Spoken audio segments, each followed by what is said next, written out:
And we're back for another podcast talking about My Hero Academia and Dragon Prince. And who boy do we have a doozy in both of these particular episodes. I think My Hero a little bit more of a doozy considering where we are right now in the story. We're getting there in Dragon Prince. Which is why we're gonna talk about Dragon Prince real quick for the first part. I think we'll be talking about a little bit longer based on what we've seen. But I guess not much longer. I don't know. We'll start. Give it away to my co-host Jock, Spear, Magic Helmet. Is there anything else I'm forgetting? No. Okay, we'll just start off with keep this casual and talk about Dragon Prince season 4, episode 2. I think what is it called again? It's called I had it here. Fallen Stars. No, it's called subtitled according to Crunchyroll. No, I'm talking about Dragon Prince. Oh, sorry. That one is called episode 4.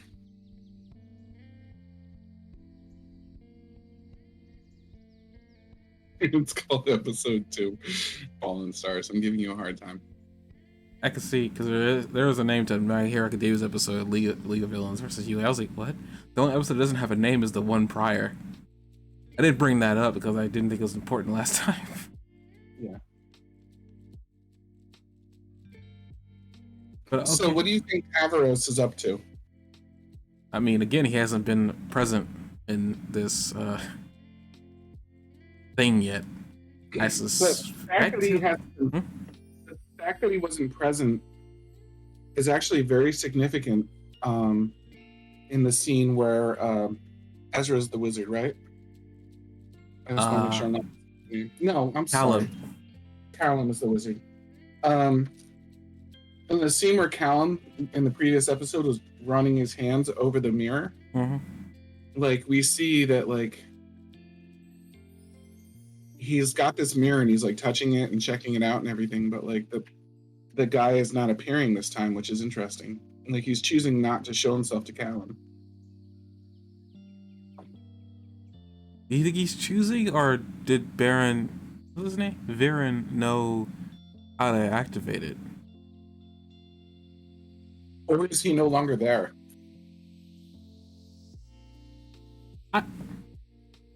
He's got to be still in the other world, so I suspect he's still there. Cocoon, right? His essence could be in that cocoon. He could just not be around to like answer someone that calls on the mirror. No, because when Claudia said that whatever that was in a cocoon was some messenger, like it wasn't him. Also, is it even the same mirror that Callum has? I think it is. I don't think that the mirror that Viren had left at all. And Claudia was just talking to the worm. She wasn't communicating with through the mirror at all. And that makes sense because when they closed the last season, I remember that was like a thing they looted from Viren's area. You think the location of the mirror is important, not the mirror itself? No, I think that Erebos has moved on from the mirror and now it's working in the grub. And I think the fact that the grub has a cocoon and it's glowing and everything could potentially mean that Erebos is just either full attention on the cocoon and developing whatever's in there, or he's already transferred his essence into it and he's like vulnerable right now, but not particularly worried about it because Claudia and Viren are pretty loyal. Are you saying that Erebos is in the cocoon, or are you saying he's somehow nurturing it from the other side of the universe? I'm saying I don't know, but I think it's one of the two. Well, I could have sworn Claudia said in the last episode that that wasn't Erebos in there. It was something else. She called it your friend, but what does she know about Erebos? She's never seen him if she doesn't have the mirror. Yeah, but I could have sworn Erebos. I thought she said that Erebos said that that's not it. Hold on, let me go back to the last episode. I just want to make sure that I'm not spouting misinformation. But she said that he wasn't there. But maybe I'm wrong. The whole point of this is to get him from the other side of the other world. Hmm. But at some point, he has to make his way there, right? No, I think they just gotta open a portal, I thought. Again, I'm watching, just make sure. Maybe he has to revert to his grub form, create a create a cocoon around himself, and take his next transformation, and then absorb all the people from West City until he's got his energy back to begin working on his perfect form.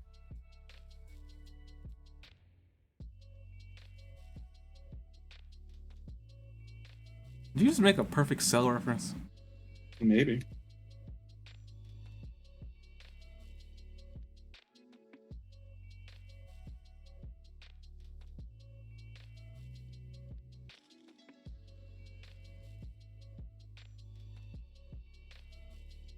Call her a creepy caterpillar friend.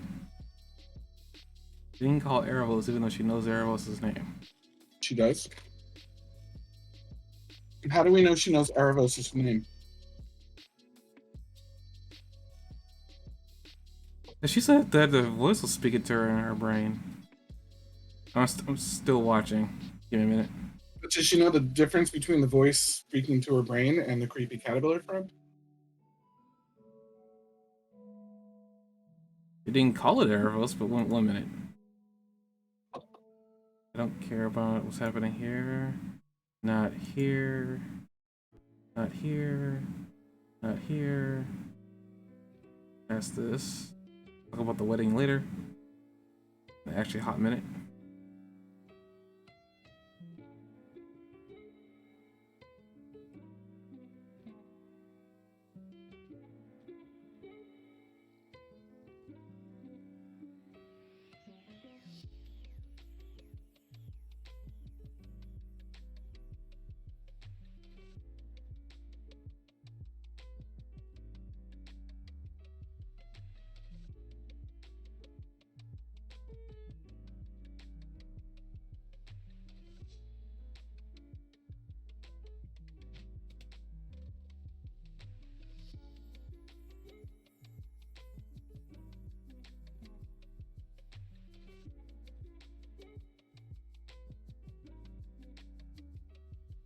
The way when Baron tells her Erebos, turns around almost like she knew his name because she just said yes, Erebos. He doesn't make a distinction about where the voice is coming from. Does she know the difference between the bug and Erebos? And do we know that there's a specific difference between the bug and Erebos? I'm thinking back, and I know the Caliper came from inside the mirror for sure. I think Erebos even specifically said that. I Like, need to you don't find think specifically that, where Erebos, like where Erebos sent him that thing, because I don't think it could just be a portion of his being, but at the same time, I don't think it's him. Because like if that is the case, then there's no point. There's no point in him using Claudia and everybody. He's in the cocoon. He shouldn't need any help for anything. To me, that seems like it's a waste of time on his part. Like why manipulate two humans if I'm this all powerful elf being and I just need to be resting he's in that not all cocoon? powerful, right? He's very limited. Like He's I said last episode, what if he's just coming back and he's like giving them kind of a fool's errand to do while he like so that they're busy while he's like evolving. That doesn't make any sense though, because like he doesn't need them. I mean, if he's able to do what he needs to do in this world, then there's no point of even manipulating humans. But he doesn't want them to interfere with what he's doing. So if he gives them a fool's errand, then he doesn't have to worry about what they're going to be up to with his. I mean, he's seen that they're perfectly willing to like tap into a dragon's egg and use its power and stuff like that. He doesn't want to be components to a spell. Like, it makes sense that he would be cautious about it. You know what I mean? And like kind Still of, doesn't make any sense to me though. but it does from a mastermind standpoint. Like you manipulate Claudia to do all these different things because you need her to be busy while you're turning into a grub. She probably did several things that were useful for him, and perhaps he even needs Viren. Like maybe Viren isn't even going to die in 30 days. Maybe that's just the time that Erebos needed. And when they come back, they're going to be like, all right, I've got all the spell components.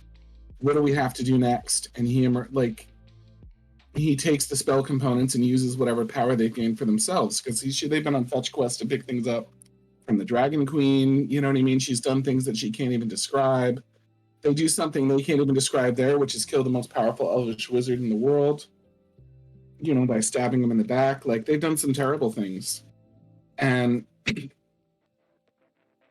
if it all is just Erebos using them as pawns, they wouldn't choose to be used as pawns in a different situation. So if they come back and, you know what I mean, Erebos just hatches from that cocoon, like, what does he care if Viren's going to die in a few minutes and Claudia's like distracted and heartbroken because of that? And, you know, there's a little fucking wood elf that like shouldn't be able to do much. But if he's just giving them a fool's errand to run, you know, or even like not a fool's errand, if he's having them pick up things that he wants to use as soon as he comes back, like that staff, then this is like the perfect time. You know, the staff and the other things and stuff like that, which we know have something to do with bringing Erebos back because of what goes on there, like, or at least something like that. Like if I was Erebos, I'd be farming for things through them while I was like evolving and everything else, and also giving them something to do so that when they come back, where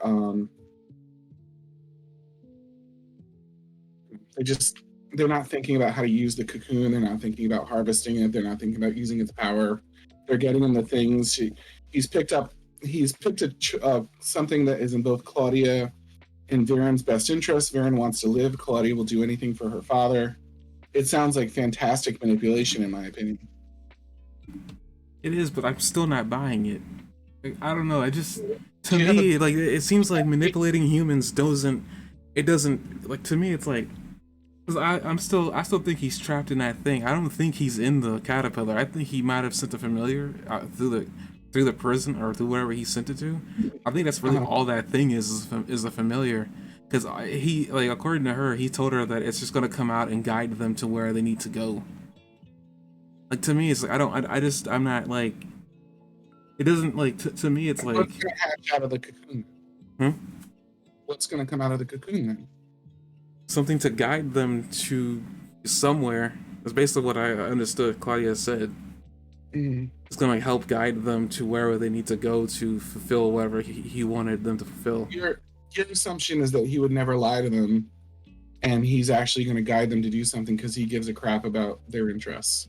I'm not saying he cares about them. I'm just saying that to me it's like if I was in Mastermind and like if I really was lying and like I actually am somewhere in that thing, I wouldn't be sending them on fetch. I'd just get them out of there. What's the point of like sending them on fetch? Because these things I can do myself.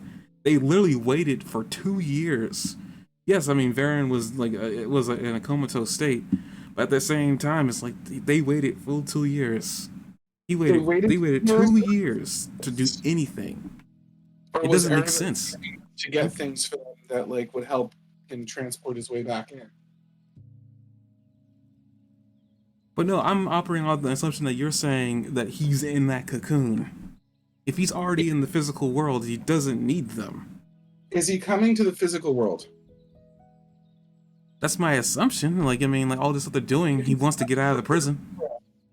If he's coming to the physical world, why not buy a cocoon? So you're cut out there. If he's coming to the physical world, why wouldn't it be through a cocoon? I think they're going to have Erebos look like Erebos when he gets back. I don't think he's going to look like Viren.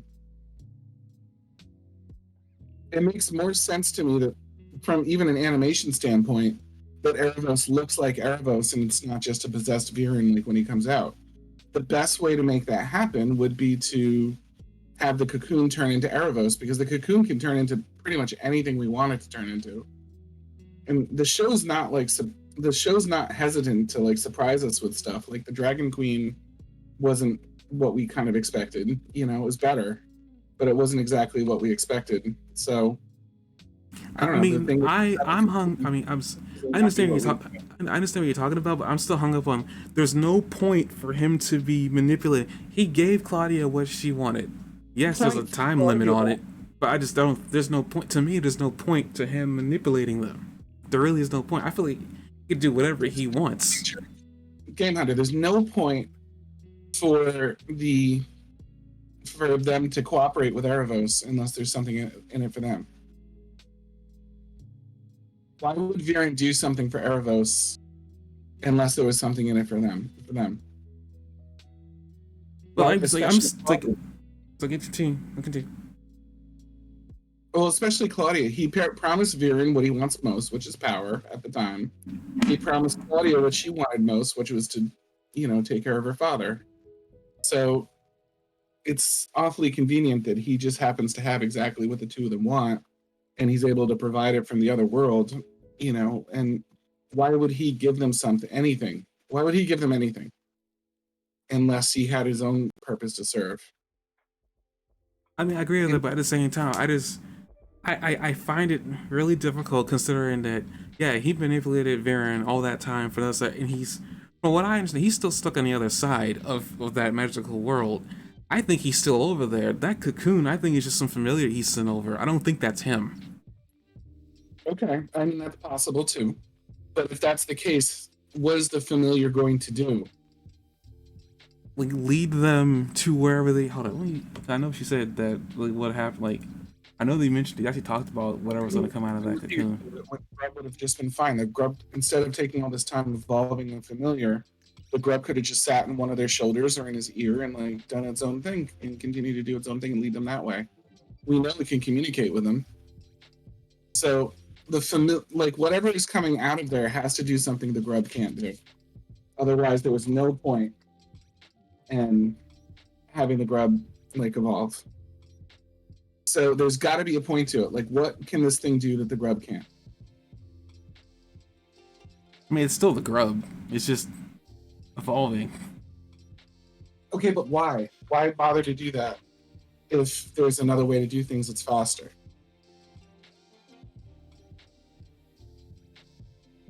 They're trying to break out the ancient being, which is Erebos.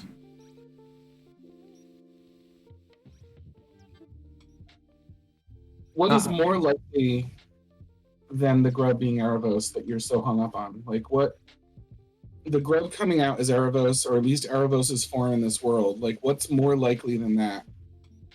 And frame your answer in what that thing is going to do once it comes out there that the grub can't do.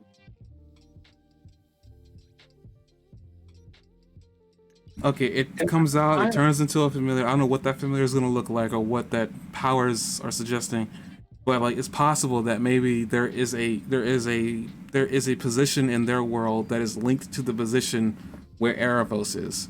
Based on how magic works in this universe, it's tied to something.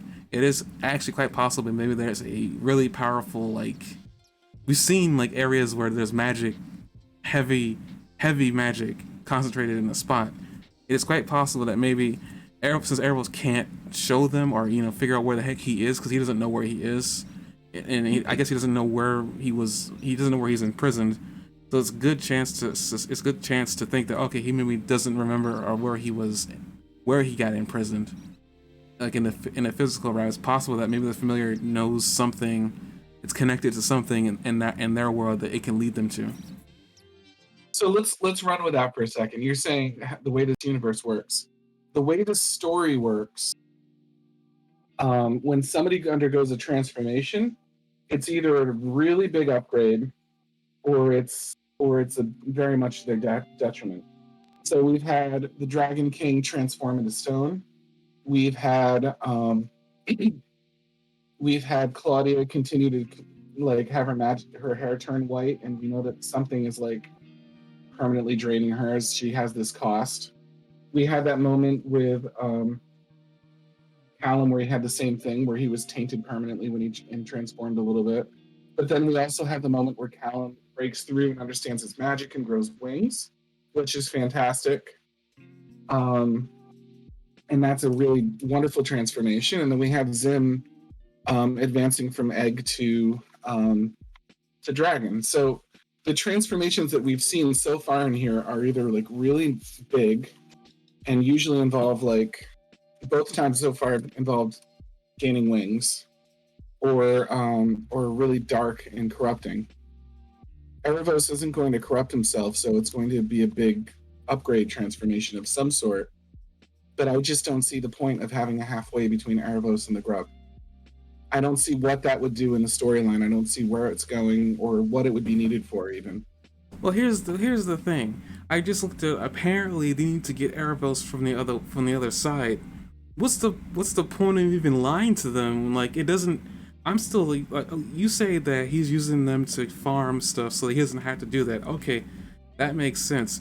But instead of So, lying to them, just why not? He's been truth, as far as I can tell. He doesn't seem the type of figure that would lie, even to manipulate somebody.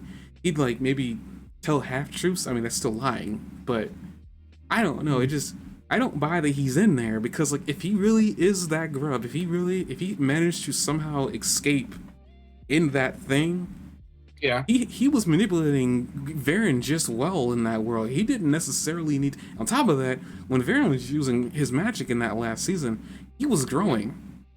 So what's the point of anything that he's doing right now? He could have left Varen dead if he's actually evolving and he's trying to bring himself to a new form. Like I said Yeah. before, he waited 2 years.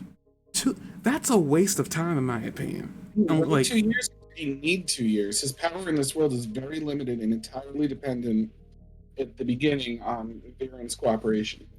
do we really know his power is limited? Yes, we do, because he would leave there if he could, but he hasn't. In the beginning, he wasn't able to do anything without Varen's help. Because he was he was in the mirror in the other world.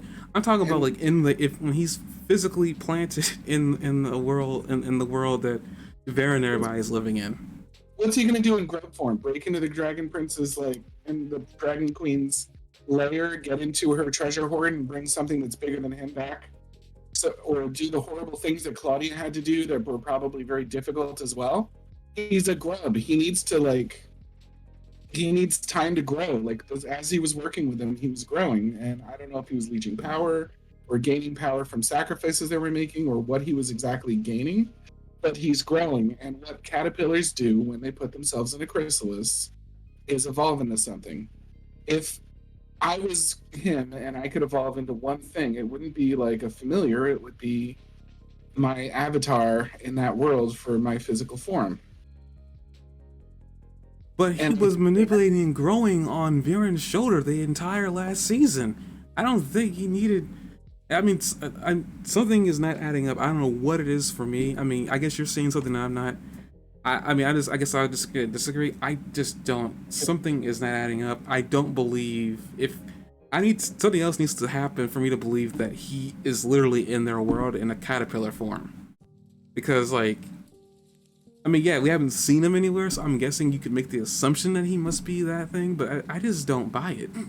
the other thing is that Callum invoked the runes, like translated the runes and invoked them, and nobody showed up. I don't think him reading the runes is supposed to activate anything. I think he's just trying to figure out what it said. He didn't. He read the runes. He's been standing in front of the damn mirror with the thing off, looking at it. He's magical and powerful, and he's not even seeing Erebos's like rune. And the other guy was able to do that with Erebos not even being aware of it for a few episodes. He just sat there and watched it for like days. Erebos walk in and out of the room, and then finally looked over and said, "Oh, there's somebody watching me in the mirror." And it took him a very long time of like reading books and things like that, and just doing things in his world before they finally noticed that. So, if Erebos has quote unquote left the building, then he wouldn't be there to show up. Now, But the then what's whole the? Sorry, you that continue. you see the room. Do you know what I mean? But the other side of it is like if Erebos is gone, is like his prison just there to hold him, and has he broken out of it? But why tell Claudia you need to get me out of there? Because he doesn't. tell Claudia necessarily you need to get me out of there. He says, I'm a friend of your father's. And he says, I can help you bring your father back, which is just what you wanted. When he talked to Viren, he offered him power, and that's what Yeah, Viren but no, wanted. I actually there's a line literally saying like that Claudia says that he wants to be out of there. He wants us to free him.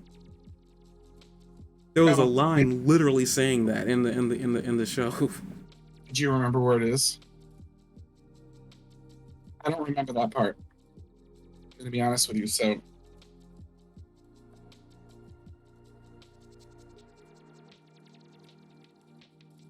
I don't know. It's the best theory we've got so far, unless you can think of something else. I'm stuck on Erebos' location, so sorry. I mean, you gotta convince me of his location, and I'm not convinced he's in the chrysalis. In a place that can only be accessed through the mirror. I don't know why any more location matters. We know he's not on Earth.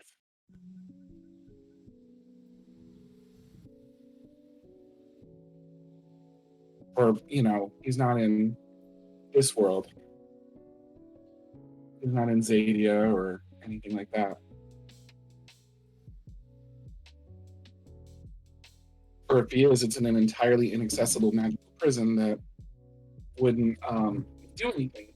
If he's in an entirely inaccessible magical prison that is of this world, then yes, he could be leading them there to break that prison.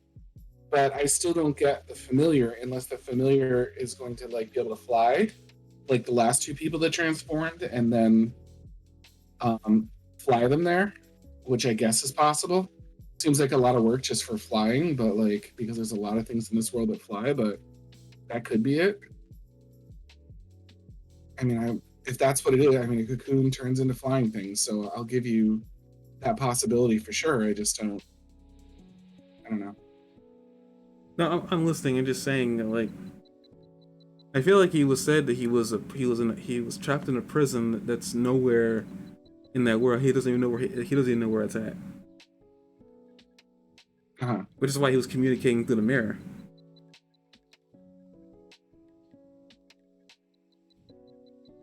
Right. So if he doesn't know where he is, then he can't guide them to him.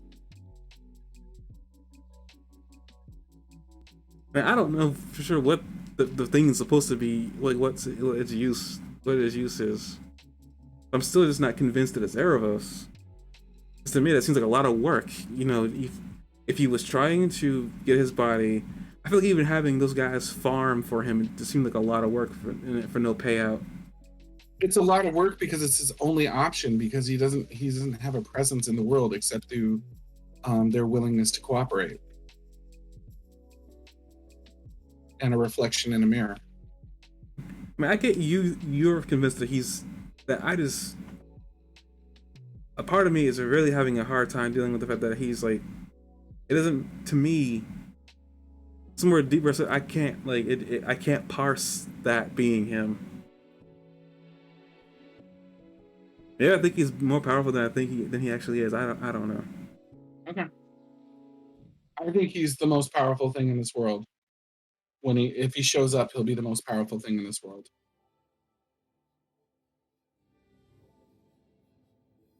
I'm still looking. Just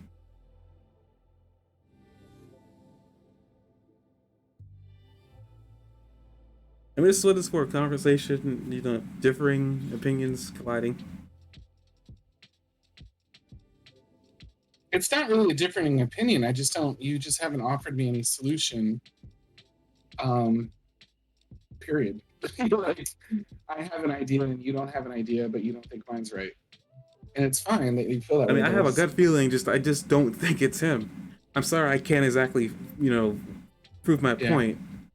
I have a gut feeling, and the deeper I just don't think that's him. And I feel like all this talk of getting me out of there, it doesn't match up with like me being in that him being in that cocoon.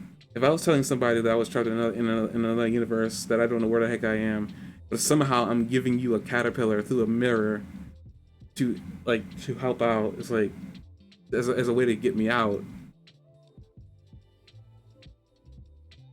If he is Uh-huh. to me, it's like a point. It's pointless. Like based on that caterpillar, going to chrysalis, it shouldn't take 2 years or more for him to transform. Like, why not? You're starting with nothing, and you're transferring your like presence from a this is a magical fictional prison universe, though. you have very little knowledge about, all the way over back to the world, getting a physical form of some sort if you don't have one right now.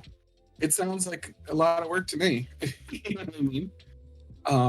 He's doing something mighty with very little leverage, and he's leveling up and taking his time and things like that. So, you know, it sounds like I don't think there's anything in universe that suggests that 2 years is too long to do that, because we already know that like it took 2 years for her to bring her father back, and nobody questions that.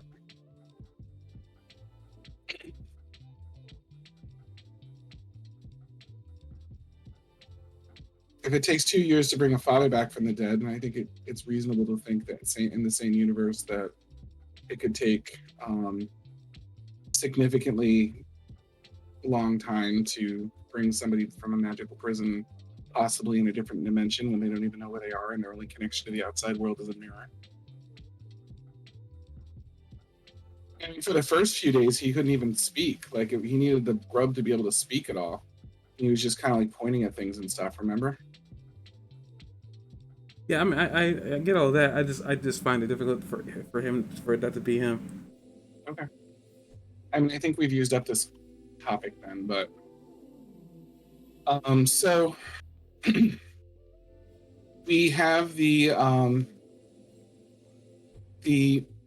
sort of on brand for the Dragon Prince uh woman marriage, which Hmm. seems somewhat on brand after Legend of Korra, that they actually got to enjoy um, realizing this fully instead of playing around with it and then kind of suggesting it in the last episode. Like, they're I mean, well established in a book right now and able to just kind of like go with it. And I don't think they're not exactly going to be canceled. You know what I mean? So it's cool to see a marriage between not just not just two women, but like a black woman and a white woman and an elf and a human. They're bridging a lot of worlds here with us. So as a like breakthrough piece, it's definitely got some value in that sense. But I thought that was cool. Um, and they're both so strong. They're both like indomitable warriors, which is kind of cool too, because they have this like deep amount of hard-earned mutual respect for each other because they started out as enemies. hmm. And I think that's cool because that seems to be like what the good guys do in this series is they're bringers of peace, you know, and what better way to have a bringer of peace than something like this? So I thought that was a really cool thing, and I thought it was lighthearted and fun and deep and appropriately complicated. Um, and yet they didn't. Um, their complications weren't. Nobody brings up that they're both women, and that's strange. Everybody brings up you're an elf, and nobody brings up race. All they bring up is you're an elf, and that's a human, and we think this is going to cause a lot of problem for you as the leader of the elves, which is a reasonable thing. But like we see another idealist leader here that believes in the power of love and you know what I mean, good intentions to transform people. So it's kind of interesting. There's a good parallel between her and Ezra in that sense, Janae and Ezra. So I think that's pretty cool.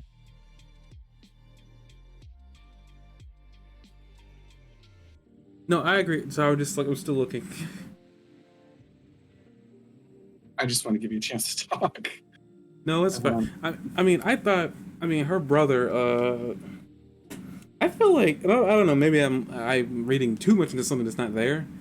I could have sworn that like because I was very confused when he said this is a symbol. That's what really confused me. I was like, this is a symbol. Like a symbol of what? I get you don't like humans. I get you don't want humans around. But like, what's? I feel like there is something else that he is not saying. Uh, Possibly not 100%. I'm not 100%, but well, isn't a queen a symbol? hmm? Being a queen is a symbol. Like you, Yeah, no. But when he queen. says like marrying this, actually making it official, would make this a symbol. he's not talking about her. He's talking about what they're doing as some negative connotation for something.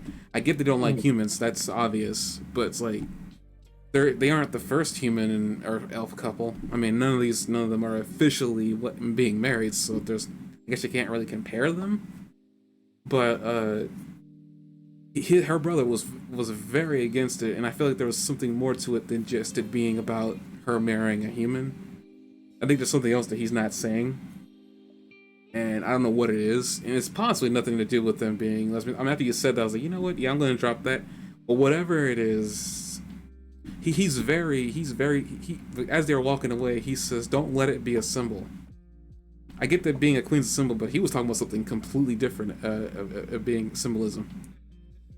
Something else he's trying to prevent, whatever that something else is. Mhm. He seemed very against it, like from a diplomatic standpoint or something like that. You know, he didn't. I don't know. It just he to me, he's like, okay, you're a family member. You expressed your concern, but now your concern is turning into something completely different. And I think she knew too, and that's why she stepped away from the conversation altogether. Mhm. I don't know what's really going on there, what they're doing. I feel like her wife is in trouble, kind of. I And think she could as you feel it. talk, Hmm?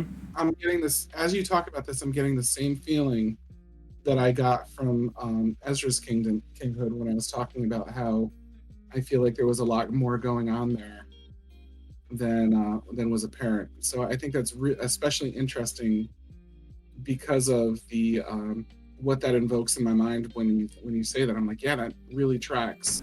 If we're pulling the Ezra and her into like kind of being sort of a parallel, but across different faces. Because I was very confused. I disagree. I mean, I was very confused at first. Cause like, is he talking about them being women? No, I think he conversated about like that whole thing. No, because there was another women couple earlier in the series they talked about. I thought they had died, but no, they didn't die. They were fighting in that I don't war. remember Hmm? that. I was referencing Cora. No, there was Um, another one, and they actually mentioned it, and I forgot. It must have been her parents or somebody else's parents. I do remember that there was a queen, another queen. And I believe she might have been a Sunfire Elf that was married to another woman mhm. in this show, but in particular. Oh, well, then there was another one. I forgot it. It's been a couple years since we've seen all the other episodes. But I still think the Ezra thing is really interesting to me. What you brought up because I don't know. You like I said, you have two idealists that have a great love for something that is the other that's in a leader or that are in leadership positions. Um, it could be not a mistake that they're black, and they both have that big idealism and that big dreamer kind of side to them. They're both trying to bring peace and harmony across the two races, and they both in both cases I get a sort of a feeling that there's something going on behind the scenes that's not entirely in their control, because that was my gut feeling about Ezra. And they kind of fake you out, because then they're like, oh no, that's not it. Like he's just got um you know that's not it. He's just like it's just Okay, a surprise birthday party, and they fake you out a little bit. But like I still think that that was sort of like a prelude to knowing a little bit more, so I think it's interesting. I think you make a really interesting point there, and I'm kind of excited about it. no, like and I responded. I wanted to backtrack real quick back to the initial thing we had where we had disagreement. Um, in episode one, this isn't like him agreeing saying that he wanted them to get out, but she does in fact say that that caterpillar is not Erebos.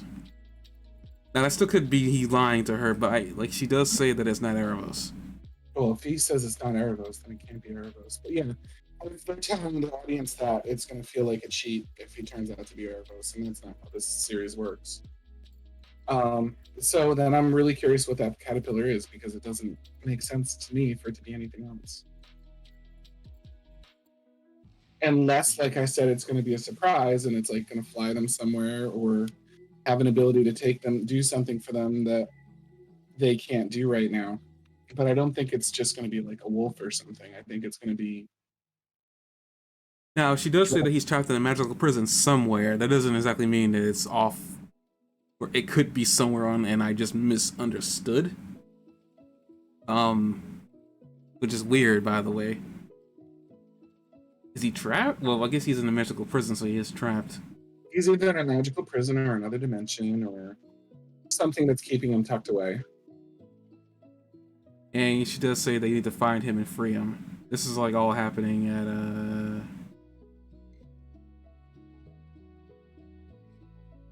I would say a good point. Episode 1 is like 1710. Mm-hmm.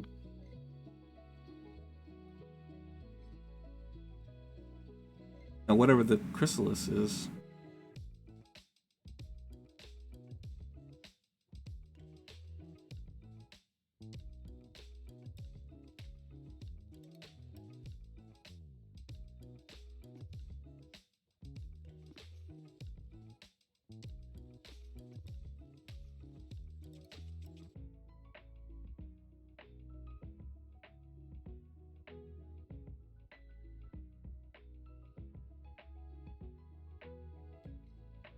Okay, so apparently that thing, whatever it is, he called it a being, will guide them to whoever has the answers.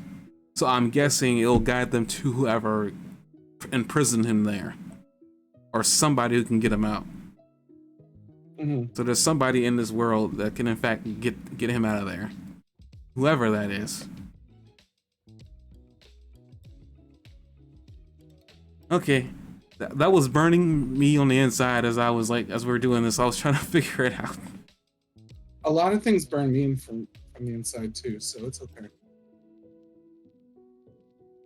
I'm sorry? I said a lot of things burn me from the inside. No, I said I'm sorry. That was more of like I'm sorry that things burn you on the inside.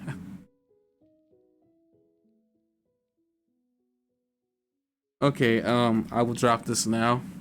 I hope I can. I don't want this to be another bike incident. That's what you were saying? Like you were talking about we were living off on the idealist princess thing? Well, I had my whole speech, so if you were listening to it, I'm kind of done. Oh, you're done? Okay. I guess I want to bring up like it's kind of funny that at least with Zim, we do see him get older, and we see him having a rebellious kid face, kind of, or like I don't want to eat my vegetables. And it was kind of funny that they were even showing that. I guess speaking of Varen, I was having the suspicions that his body was like. Then again, I mean, they kind of confirmed that apparently he was just having an anxiety attack. But like that magic with the poof bat, it's just like I don't know, something. It's so weird to me how little that would like Terry minds that. He's just as enigmatic as Claudia, like, and that like he's got that wholesomeness that is just deceptive, and then you find out he's totally willing to do something awful. Yeah, which one are you, dude? Huh? I'm just like, which one are you? Are you horrible or are you wholesome? Like, why do I wonder? You know, I don't know. Perfect for Claudia, I guess, in that way, because she's kind of the same thing, like this twisted combination of wholesome and evil. I mean, we don't know ultimately what the Earthblood tribe is like. I assume that they don't like humans. So that's one thing probably already kind of like in the sand written, is that they don't like elves. Thou shalt not lay in bed with a human type of situation.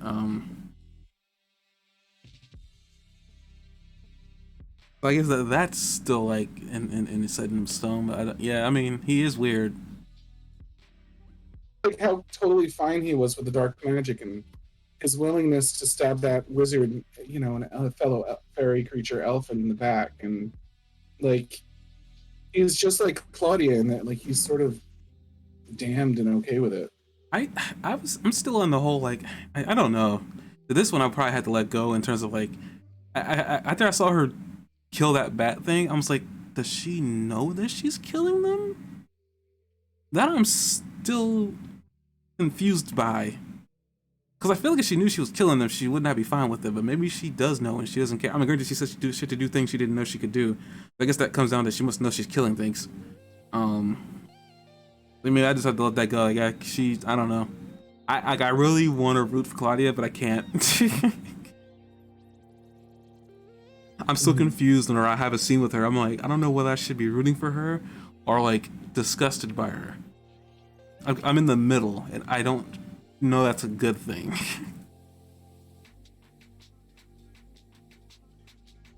I don't want her to succeed at all.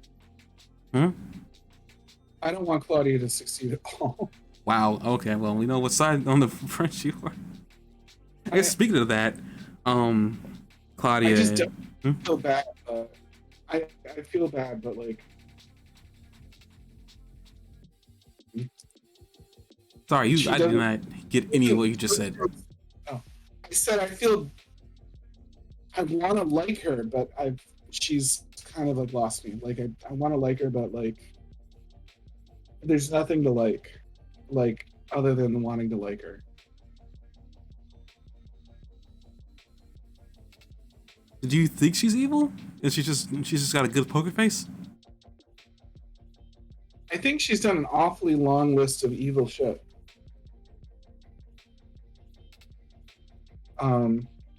I agree with that, but at the same time, I just like I'm trying to like I cannot tell if she knows what she's doing is killing things. A part of me believes that she knows what she's doing, but another part of me is like I got two halves fighting over this one idea is like, does she know what she's doing?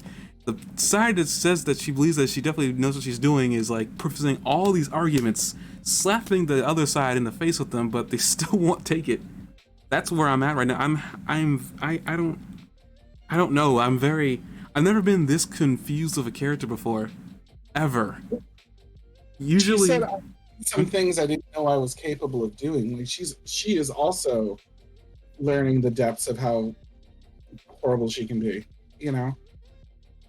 yeah, I know that's what's sticking in my head. She's like, she has to know she's killing these things, but at the part of me is like, nobody that could.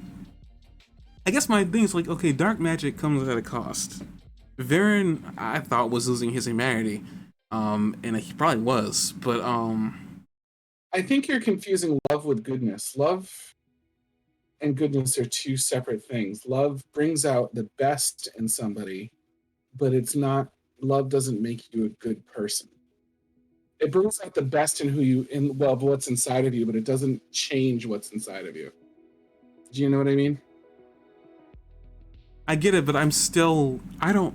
Claudia is confusing me, and I honestly I felt this way when I first saw her in the first season. I was very confused by her. I didn't know what side to be on with her. I mean, you've already decided. You know, I don't blame you for it. At the same time, I'm very confused, and I've been this way all these seasons. I have not swayed in any direction with her, Think not about once. think about the crap that you've normalized about her, like how she just low key like took the souls out of like 3 dead little fairy creatures and used them so that she could breathe more easily going up this hill. Like what other character would do that without it being a shock for you, except for But the Vera? whole thing, it's like, I don't know, it just dark. I understand dark magic. I understand life is sacred. I understand all these things, but it's like I'm, and I guess maybe it's the normalization thing. But I feel like why? I've only seen 2 characters in the entire show use dark magic: Varen and Claudia. She does it with a smile on her face. Varen just does it with this stoked attitude. Callum did it too, and I think it's fair to say Averos does something like that. I don't know. Averos has dark magic. Averos is doing magic because he's dark magic because he's an elf, but he's definitely at least party to dark magic. Like he's I definitely at don't. least advocating it. I don't think Zodiac creatures do dark magic because I don't think they like it. Um, I could I have don't know. I sworn, like, basically, because the dragon made it seem like the dark magic was something that only humans did because they Yeah, don't have but magic. I don't know. Like Terry, I wouldn't be surprised if we eventually see Terry use some dark magic, for example. He's certainly cool with it. The way he was like smiling and accepting the essence of those creatures is that, you know what I mean, and she's sucked the life out of them. I And don't he know. Maybe I'm was expecting remorse when there's not going to be no remorse. I don't know. It's just I'm. he was also not surprised by it. You know what I mean? Which means it's very clear to him that he understands that she's a dark wizard. Yeah, I'm pretty sure all the like. I mean, I guess for me, it's like I think all creatures know that the humans are. I mean, the humans that do magic, you know, are dark wizards. I think maybe it's just it's normal. I know he definitely did say that he didn't know it tasted this way, which is another really weird statement he made. Um, Well, everything they do seems weird. Like his farts smell great, and you know, I thought that was endearing a little bit.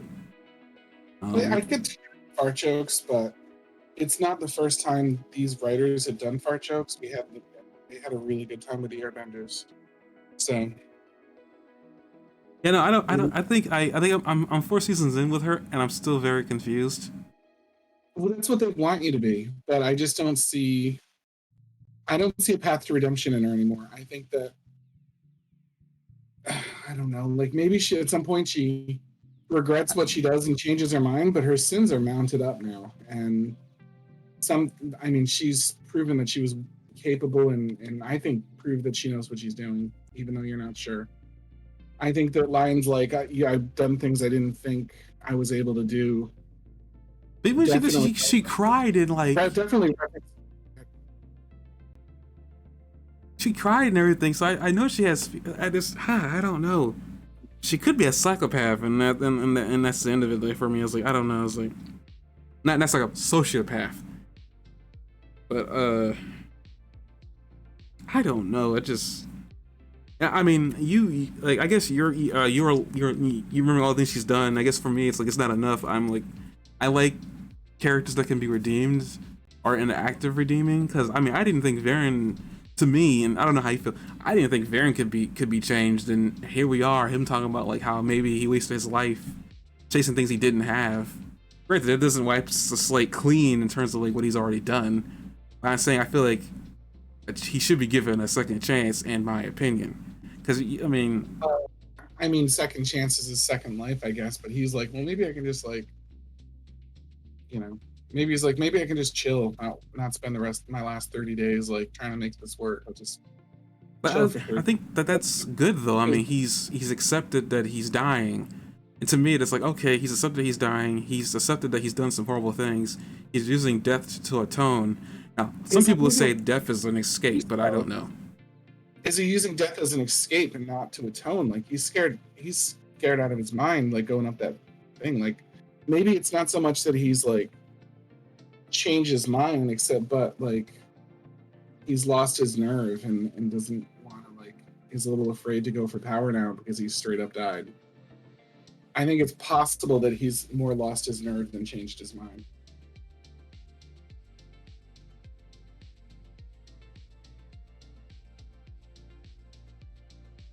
I mean, I guess I don't know. It just like I like to keep characters around and not die because of something evil they did. I don't know. Because I mean, I guess like I'm so confused with that whole concept because I've grown to like characters that I absolutely outright hated for years. No, I use Vegeta as an example. I have hated him for years. It wasn't even until he decided that whole like I tell people all the same time like my mind changed, did a 180 on Vegeta when he sacrificed himself to save his family in the Earth and Goku. And he's done some horrible things leading up to this point. He's killed families. He's massacred trillions and trillions of lives. And yet he can be redeemed. Like he's done way more despicable things than Varen or even Claudia at this point have. Their characters have done way worse things. In your eyes, Endeavor, like well not beaten, he's traumatized his family like to no end at this point. He's trying to make up for it. And I'm pretty sure emotional damage can be can be equated to the same thing as like murder, depending on who you ask.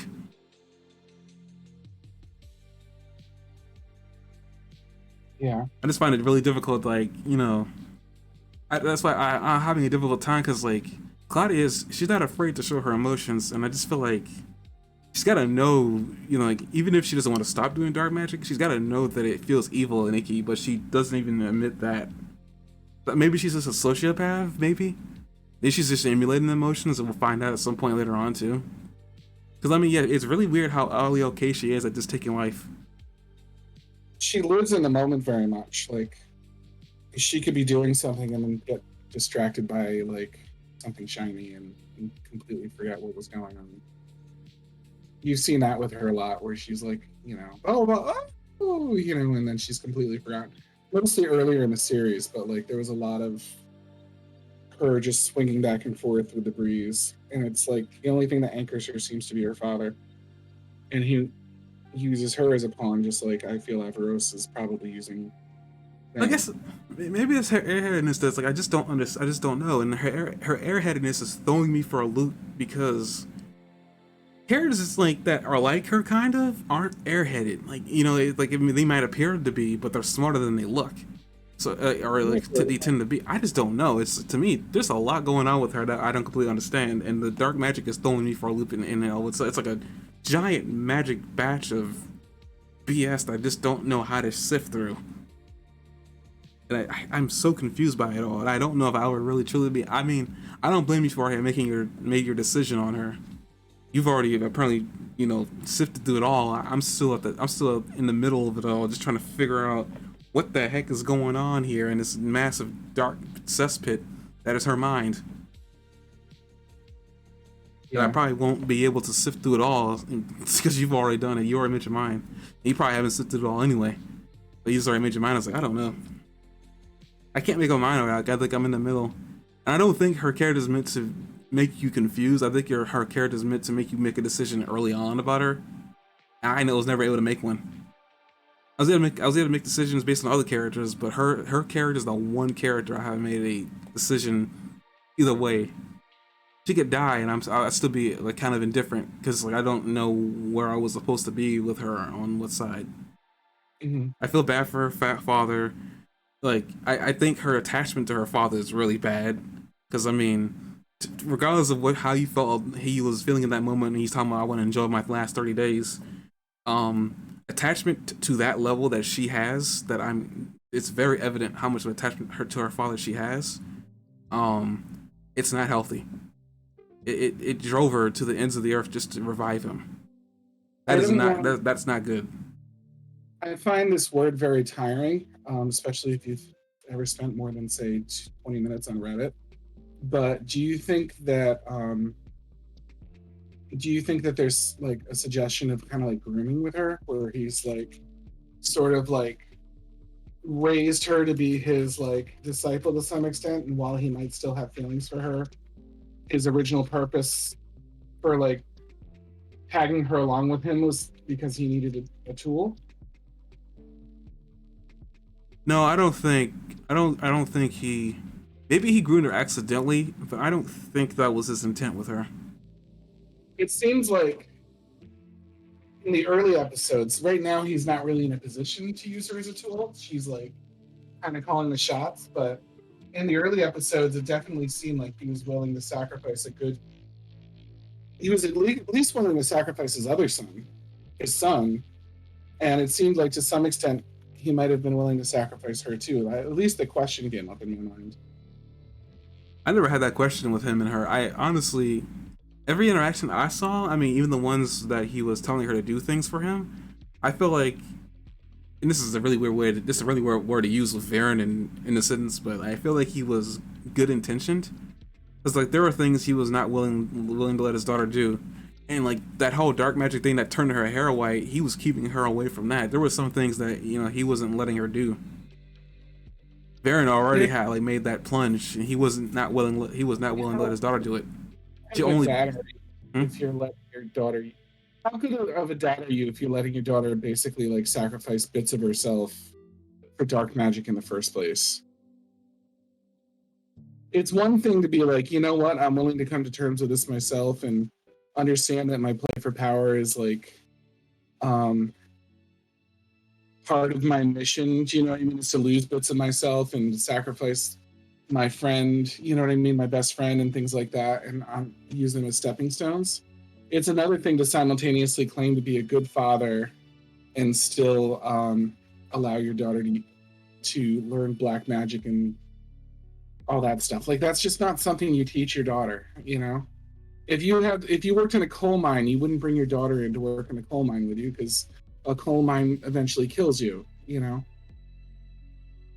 I mean, with that whole like parenthood thing, and I'm not a parent, and I know you are, so I mean, you know more, but I don't know. I just feel like there's a lot more. There's a lot more to certain people's situations in life, and you know, I don't think you should say one person's love for their child isn't as strong as someone else's, because I'm not saying there could be circumstances involved in there that like led to this thing. Because some children follow their parents and their jobs, whether they're dangerous or not, because they couldn't. A thing like situation. Now those situations were brought on by their parents, but I wouldn't say that they don't love them as much. Now some of those situations, like the drunk parents, I don't speak for them. They could go die in a fire. Um, but like I don't know, like not all. I don't think all situations are black and white. Which I guess is what I'm saying. Even this one, I don't know how. Like I don't think you can call this situation black or white, because he died, and like it's not like he told her like if I died, bring me back to life. I know he didn't, but he did start her down the path of black magic with no qualms. I just, what is a basically self-destructive and ignoble profession that in the real world that you could see somebody hand down to their children and still be a good father?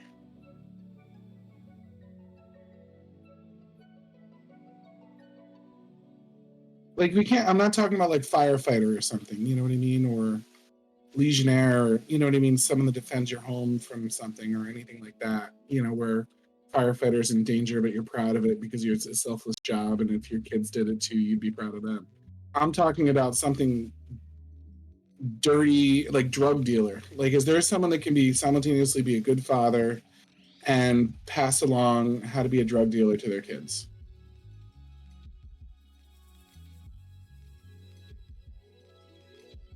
I don't know. I mean, your question comes with the pretext that like this parent, like the kid, they brought their kid into this environment, and like and wasn't it, I feel like what their intent wasn't to bring their kid into this, but at the same time they realized their kid had a knack for it, and just at that point said, okay, I'm going to train you to do this. And like I don't know, I feel like the whole concept, the whole question of love for your child, I don't know, it just feels like something, like I feel like that's making assumptions that we shouldn't make about people and their lives and whatnot. Now, I'm not saying everybody is a good person. Heck no. I mean, we're human. I mean, That's the reason why we have the messed up things in this world. But I think this is a fairly conservative assumption when you're corrupting your very soul to the point that if you've used black magic even once for the rest of your life, you have a stench about you that fairy creatures can smell and understand that you have that evil in you. It sounds like it's pretty cut and dry that that's not like fatherly love. But if you say so, dude, I've heard a lot of things that you're much more unwilling to accept in the world than that. I'm not saying like I'm not trying to say that I'm okay with what he's done. At the same time, I don't know. Like I feel like he loves his daughter, and I don't. I mean, yeah. Like I mean, I guess in your view, it's like you don't. If you love somebody, you don't do something that you don't do these things to them. But I don't know. Like I don't know. There's something about like the concept of love. Just like if you think it at the time in the moment, that it's like a good, like, and you don't see the downsides, or you don't intend to let your child be in this situation long. Now I don't know what the heck Viren was going on over here about with his daughter. So I feel like it's like, what do you consider? Like, I mean, like, okay, he doesn't love his daughter. Okay, let's say that he doesn't actually truly love his daughter. He loves the idea of controlling her. What was going on with Soren? Like, I mean, yeah, he hated him, but at the same time, it's like I don't know what was going on with him. Like, that was a weird relationship. I feel like that was more hate than when he was showing his daughter. Crying out loud, she's like a daddy's girl. Like loves her father no matter what. And I've already said that's not healthy because basically she freaking dived in dark magic and brought him back to life. So I agree that what the relationship she's got with him is not exactly healthy. To the point where he was willing to live up to 30 days and just die, and she wouldn't let him. I agree that's not healthy. I agree the situation she's in is not healthy. But at the same time, it's like, can you really sit there and say that he doesn't love her? Maybe like in the context, it's like it's not the right love. But I mean, he might love her, but I've definitely seen. I don't know, like Thanos loved Gamora according to the movie, but he definitely used her as fodder for his ambition. yeah, but he was a dick. I mean, not saying Varen wasn't, but at the same time, it's just like Varen had like an end goal that wasn't exactly going to end the world, at least not until season 3. But all he wanted was just the throne. But, it's like it just I don't know. It just like Thanos wanted to end the world with the sound of his fingers, and he was going to do anything he wanted to get to it. He wanted to destroy half the world with sort of this twisted, noble idea that it would help save the world. Viren wants to rule the world. It's not that different. You know what I mean? I mean, Thanos at least had sort of in his twisted mind, had sort of a good intention. You know what I mean? Viren, I'd have to really think about it. I mean, he was fine. Let's go over. I guess before we talk about My Hero Academia, let's just go over Varen's. From what I remember, even with all the evil frosting that was on top of everything he was doing, to me it appeared that he was well intentioned. But Jeremy, if I could stop you for just a second, I just want to point out that's probably the gayest thing you've ever said. Evil frosting. Evil frosting. Look at the evil frosting that's on top of the story. It's fine. It's fine if you're gay. I just wanted to point out that that's like the gayest. Can we not really make those jokes considering what happened at a nightclub recently? Yes, we can. I wasn't thinking about that. I don't have a problem with being gay. I was just giving. I know that you definitely don't want to be seen as gay, and I was giving you a hard time. But yeah, you're right. Let's just I guess go over real quick a little bit of like what I remember about Varen. Even though it all ended with him teaming up with arrows to get what he wanted, he seemed to have a lot of like Kingdom's best interest in mind. A lot of things that he did, which was underhanded, kind of was like in the interest of trying to save the kingdom. He wanted to keep like elves and everybody separate, which was racist. But I mean, I feel like a lot of like he had interest in the kingdom in mind. Yeah, he did literally start a war against Zadia. But at the same time, I feel like a lot of that was like intended. I feel like Erebos himself was just using a lot of Varen's insecurities and just inflating them to the point where it would get him to do what he wanted him to do. And there must have been a timetable Erebos had set for him to be able to get into the real world. I felt like there must have been some timetable that got thrown back by Varen dying. If Varen isn't supposed to be some host, I guess Varen has some purpose in the plan. Because if he really all he needed was a magic user with that staff, he could have just led Claudia to the thing. He purposely had Claudia bring him back to life for some purpose. Maybe the caterpillar thing's supposed to turn to a spirit. This is going to inhabit Varen. It is possible. Maybe that's the point. Like that's why he had him brought her back. Had her bring him back. Mm-hmm. It's a long shot, but I mean, I don't think Varen. I think Varen might have misplaced his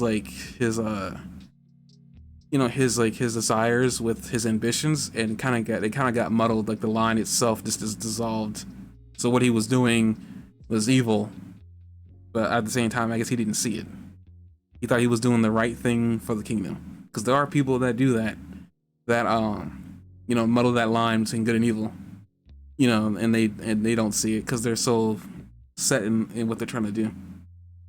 Is that a good thing? No. you should be able to see, I guess, what you're doing to people that you care about, as like as ultimately what he was doing to Claudia was bad. Again, I don't agree with the situation he's created for her, where she's not willing to let him die. I foresee that becoming an actual problem at some point when he does actually end up dying. If she isn't completely evil by now, she will become completely psychotic by the time he dies. She is just a ticking time bomb. So whenever that bomb does blow up, I'll probably have my decision made, but I'm still in the middle with her. I don't know what the heck. Like, I want to believe Varian has changed, but maybe you're right. Maybe he's like he's thinking in the moment right now. He's scared, you know. He's only got 30 days to live.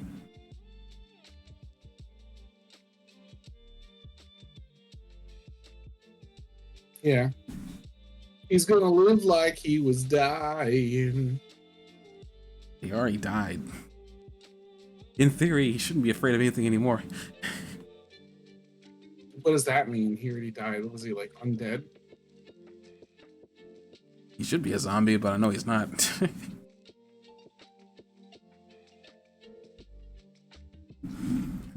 Okay, I guess we're gonna move on to My Hero Academia.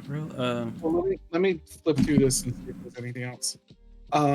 There's at least one thing we haven't talked about yet, which is the return of Rayla. Although it is just sort of just a 2-second cliffhanger at the end. I mean, there's really not much to say other than she came back with a spider monkey. Or yeah, cool little thing like 6 arms and a book though, right? No, the creature stole his book from his hands, which I don't know if that was just to mess with him or what. No, he took the cube. What? Oh, I'm sorry. That's the cube in her hands then. I guess she just took it to mess with him as like a joke, because why else did she do it? Yeah, that makes sense. Also, it looks like her expression on her face looks to me like she didn't intend to leave for as long as she did, but unfortunately she did. But that could just be the whole "hey, I'm back" type of thing, instead of like "hey, I didn't mean to leave you for so long" type of thing. Didn't say anything, but hey. Yeah. I don't know. It's just interesting. They brought her. I mean, obviously she was going to be in the series, but the way they bring her back is like intentionally. She took off for 2 years. I don't think she's back to say hi, but I don't know exactly what's going on. Well, she's not back to say hi. I mean, it's just that when she comes back, that's the first thing she says. It's not really an apology or anything in that you can insinuate just from that phrase. So obviously, she doesn't think she left for too long, or something else is going on.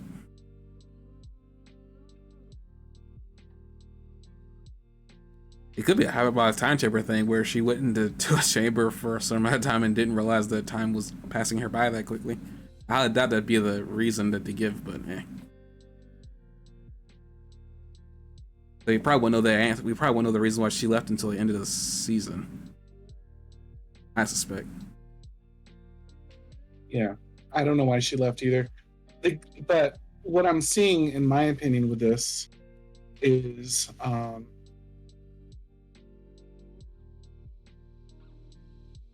just a lot of pieces being set up for a bigger story here. I feel like they're trying to do something big here, and they're putting little pieces down one at a time. Something's up with, you know, something is up with Janae, you know, and the shadow elves. Like, we don't know exactly what yet, but there's something going on. Something seems they teased that something was up that turned out to just be a surprise party for Soren, but like, I don't know, that seems kind of weird. We have someone raised back from the dead, and we don't know exactly what Averos is doing, but it must be big because that's what the chapter is based on. Like, there's a lot of like little bits and pieces, you know, like Rayla's come back, but we don't know why. But I don't know, it just seems like she didn't. The way the story's building, it seems like she didn't just stop by to say hi. Who the hell is this new character Terry? You know what I mean? And why is he like Why is he the exact same type of enigma in a bottle as, Claudia? Like, there's just all these little bits and pieces of things like being built up here. What's going to happen with Soren in this mirror? Like, the whole 2 episodes so far have just been a whole series of like a little bit of recap, a little bit of catching you up with what happened in the last 2 years, and a hell of a lot of setup for, what's coming next. I don't think the surprise party thing you're talking about that you're suspicious with really bottles down anything. I think that No, whole like them trying to keep the secret from Callum, I think it's all that I really was. I agree, but in that episode I teased, like I said, it seems to me like a tease for, or like a little bit of foreshadowing to something to me. And then it also, like, everything just seemed a little too hunky dory, in my opinion. Like, everything seemed a little too perfect and peaceful, and a I little mean, too tone deaf for what a king should actually be doing.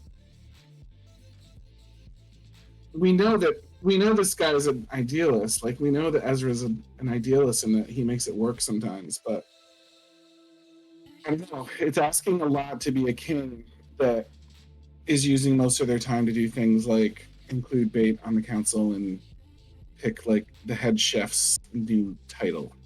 And I get the feeling that the same thing happened with the Crow Messenger guy, that they just picked like a new title in one of their other meetings.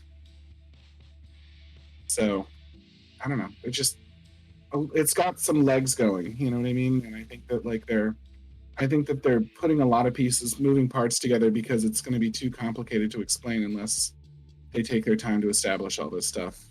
And yet the episodes are very interesting and dense, which I think is pretty great.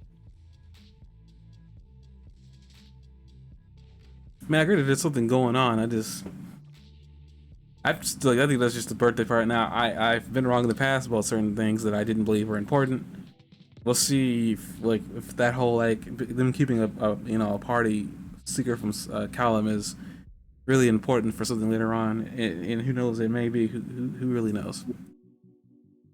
Mm-hmm. Uh, It seemed like they were setting up a pattern. I remember once when I was watching some sort of show or documentary. It was a long time ago where they were talking about how a relationship coach, like someone that's trying to cure like a failing like romantic relationship or a marriage, it was one of the things they would have them do is like have a play argument. And the reason they would have the play argument happen was mostly to see the dynamic of what a real argument was. You know what I mean? See the format, see the patterns that they've come to associate with between the two of them. And it was like sort of a tricky thing that the therapist would do. They'd say, like, I have them pretend to argue about something they don't care about. And it's kind of a fun, lighthearted banter for them. But at the same time, I'm watching to see what their go to techniques are when they're in an argument and learn from that. So this felt a little bit like the birthday party thing to me felt a little bit like that, where I was like, it feels like that play argument strategy where they're showing us the format for something that might be repeated later. But I mean, I could totally be wrong. It could just be lighthearted stuff, but and I know I read into things too much, but it seems like it could stick. I mean, your whole argument for this before we switch over to my hair is that it's too lighthearted, but at the same time, it's like we're following what was supposed to be like a war, and Varen was at the head of it all, and like essentially everybody turned on Varen. But as that was happening, Varen ended up falling off a mountain of dragons and dying, and this is a few Uh-huh. years after the fact. I feel like this really happy-go-lucky right now is as to set up for something that's going to get really dark much later. But But they I, have so many moving parts that they're putting in here, and they only have so many episodes in the series. I think that they don't have time for this much happy-go-lucky unless they're doing two things at once. I don't really think it was. I feel like that was just one episode of Happy Go Lucky. I could be wrong, but at the same time, it's like to me, it's like I think they were just trying to show that they were Callum was getting older, And it was like it was like a time of peace that we don't normally see them have because that war happened, and the world's still in disarray. It's not like the world's in disarray, but I feel like it's a part of like what's his name, Soren? Not Soren, but shoot. The Alan? king. He was trying to show that he was like trying to keep everything as normal as can be, even if the council that he has is a mishmash of delegates and people who don't really matter in the grand scheme of like decision making in the capital. But like he wants to keep everybody included. He wants to have people that he trusts because like the baker, even as off the wall of a decision as he is, he knows him really well since season one. So like, it's probably gonna be like, maybe if this is foreshadowing, maybe the people that we've seen in that party, at least the ones that were talking, the tart guy, maybe he's gonna be important for a decision later. It's quite Mhm. possible. Um, Yeah, the Tart guy's gonna like major character in this series. and then we Sorry, have, I was lying. Sorry, and I heard the sarcasm. I just let it go. I didn't mean to lie. That was supposed to be me being all serious. I gotta know. I just feel like to me, at least when I can tell off from the outside looking in, it's like okay, it's a party. Obviously, it was meant to set up for Callum to say, let us know that Rayla has left because by this point we would have noticed that she's not there. Yeah, So so let us know that she wasn't there. It was a way out. yeah.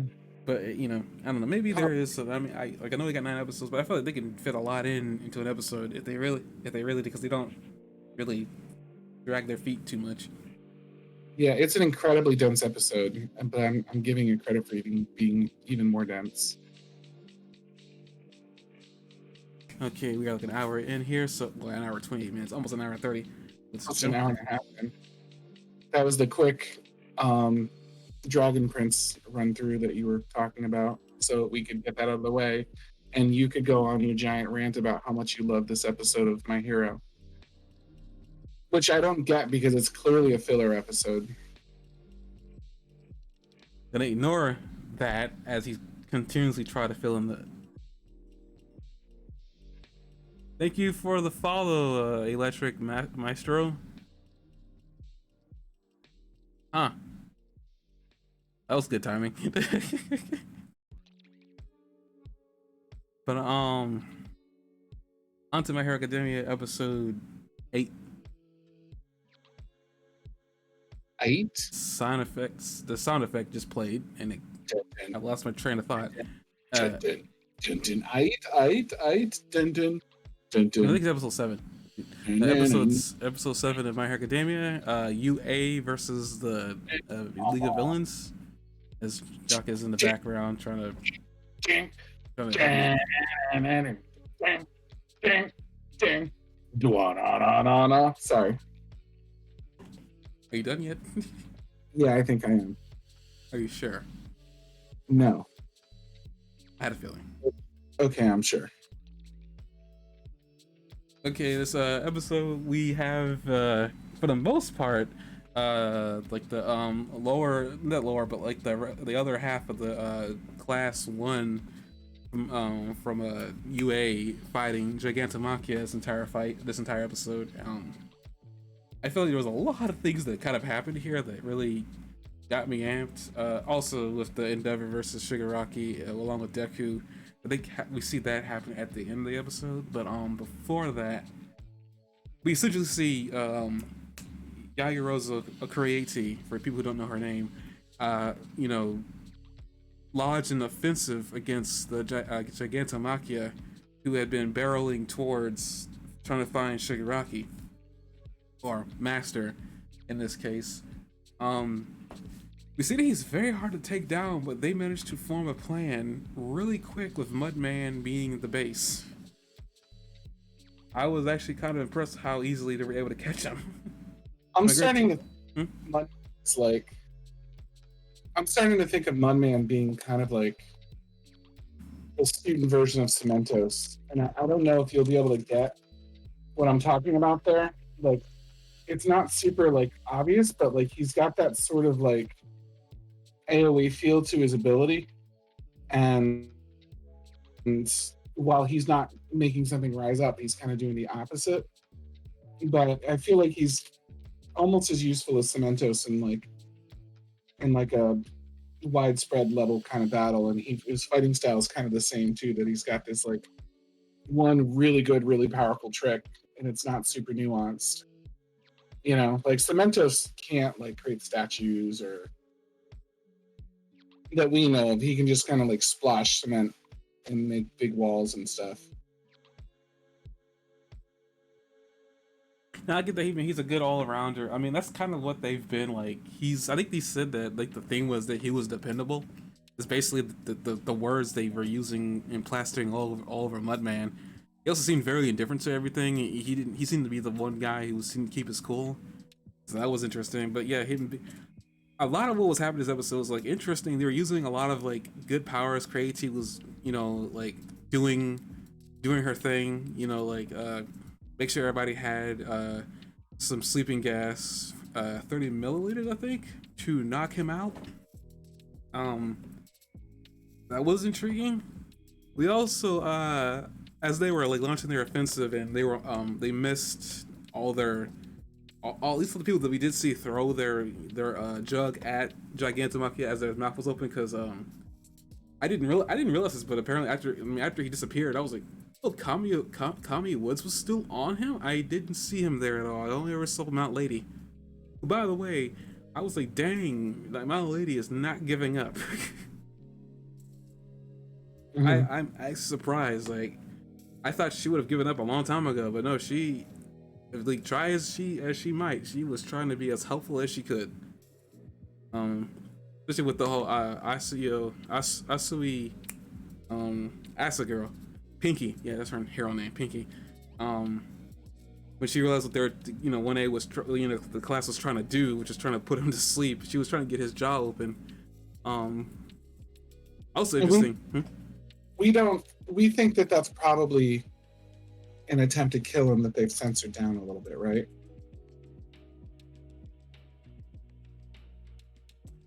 I don't know, because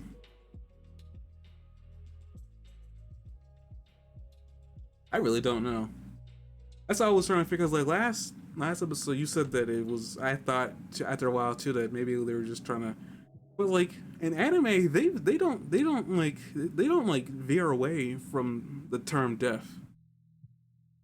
No, but at the same time, this is like a smushier anime. Like this is like a little more happy-go-lucky. Like you don't kill people in Pokemon, you know.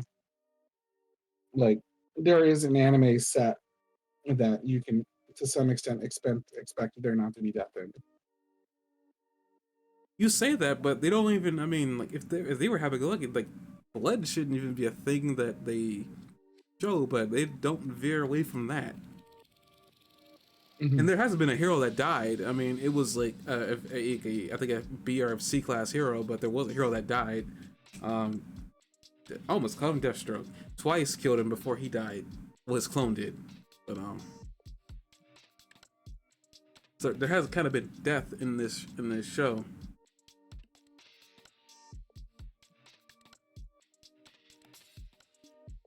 I don't really know, because I don't even know. Does Crazy know how to make a liquid that can kill? She can. Why wouldn't she? The whole concept of her ability is she needs to understand everything at a molecular level, and I don't know where she would even get the ability to, like, understand, like, I guess something that can kill. Like that with like a high. I think most things that can kill you are in higher concentrations. Now, I'm not saying she couldn't. I'm just saying I don't. Things, right? Hmm? She's made crazier things than that.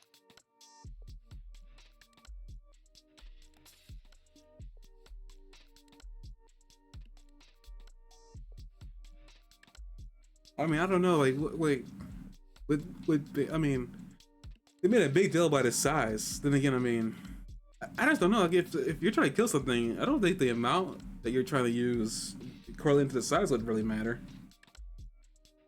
Mm-hmm. If you're trying to knock them out, it's a different story. And by knock out, I mean like put them to sleep or something like that.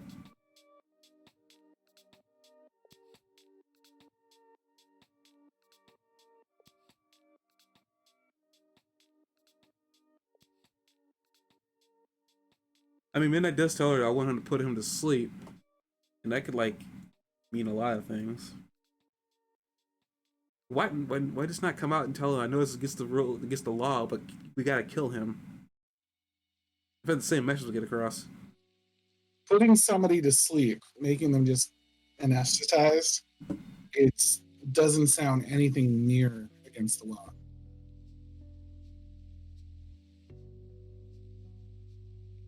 What is anesthetizing somebody actually? Knocking them out like knockout gas. Anesthesia. Like when they knock you out for surgery and you go under anesthesia. Okay, so I'm guessing she meant just to put him to sleep, as in make him just knock him out.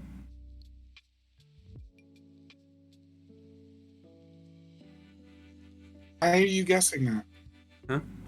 Why are you guessing that she's just wants to put him to sleep? Why would that be illegal? I have no idea. There's some weirder laws in here, like in this universe. Like, I mean, people can't walk around using their powers. It's like a part of like a part of the argument with that is like you're kind of like you're inhibiting somebody's personality. Some people's quirks are make them quirky. Haha. On top of that, Midnight's also a really weird hero where she makes gases out of her body, out of her skin. It's a possibility, like with some powers in this universe, maybe they just don't want certain people doing certain things. And it seems like a reach over the other explanation. I'm not saying that your explanation is not possible, but it sounds less likely than my explanation. I wouldn't say like, what was the point of, what's the point of trying to kill him? But make stick me dark because like, I mean, wouldn't you want to like ask him some questions? Not like he's dumb. I mean, we already learned that he's capable of thought, and pretty deep thought on top of that. I mean, he literally changed his mind about like the fastest route to getting to Shigaraki. Instead of just barreling through people, now he's just going to try stopping them outright, but swatting them. Granted, that probably doesn't take a lot of deep thought, but based on like how these Nomus are and how they're built, I still kind of feel like that takes a lot of thought, even like for a monster. I think so. So let's talk about the rest of this episode. So what do you think about I'm really worried about Midnight. The only thing that made me feel slightly more optimistic about Midnight, because you see those guys running in the background, is that we know that a little bit later a bunch of kind of Jabroni's class heroes run in, and it seems like they had taken care of the enemies in the area except for this one. One last thing, I looked up the word. I just looked up a sentence: "Sleep in My Hero Academia." Midnight's quirk specifically puts people to sleep. Okay, but Creades doesn't. But why tell Cready to make stuff to put them to sleep? Like, especially with sleep as her, because even like doesn't Grape Juice say that why doesn't she do it? I don't think she can kill people.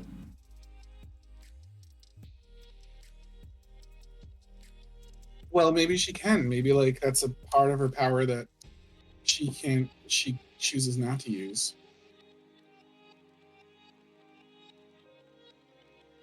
Why would it be okay? So let's run with your idea here. Her ability is to put people to sleep. Does that therefore mean her ability is illegal? Because how does that work?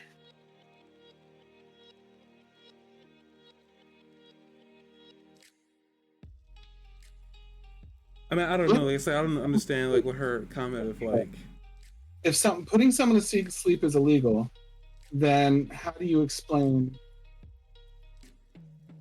her whole ability set? The only real explanation for it being illegal beyond that would be that because they're not pro heroes yet. That doing any of this stuff. I mean, here's an example I thought about some weeks ago. I mean, like, okay, say that she's in a high tense situation. There's a lot of civilians around, and the villains themselves are like all like somebody like as big as Gigantomachia. You put him to you use your power to put that person to sleep, or even like just a wide area. You don't have any control over that. You're not only endanger civilians by putting them to sleep, because like what's gonna happen with Gigantomachia when he does eventually get knocked out? He's gonna fall on people. There's like no way, and like she doesn't have enough time to get a He's safe place around them to have him safely fall. There's a good he's in the, chance she's gonna kill some people. he's in the middle of the woods, and you've got to knock him over one way or the other. So he's going to fall no matter what. I'm saying, what not like what if she was in a city where there were people around? I mean, she even in that Woody situation, like there's a chance there's a camper nearby. The chance is slim to none, but there's still a chance that there could be a camper nearby. Yeah. What did like what did Grady make? I guess is the best way to put it. After she was told to put him to sleep. She made canisters of 8-gallon canisters of some sort of anesthesia or sleeping gas. Well, anesthesia and sleeping gas doesn't kill you. It just puts you in it just puts you into a sleep. Or something to kill him. Is there any gas in this world that can kill people, but just based off of the breathing it in? Yeah. There's various gases. Like, I don't even know where to begin with that. I'm not Have talking you, about like a man-made gas. my brother in Christ, have you ever heard of like the gas chambers in like Stockholm and stuff? I know what gas chamber is, but it is. What did you think they were using? Like lavender mist?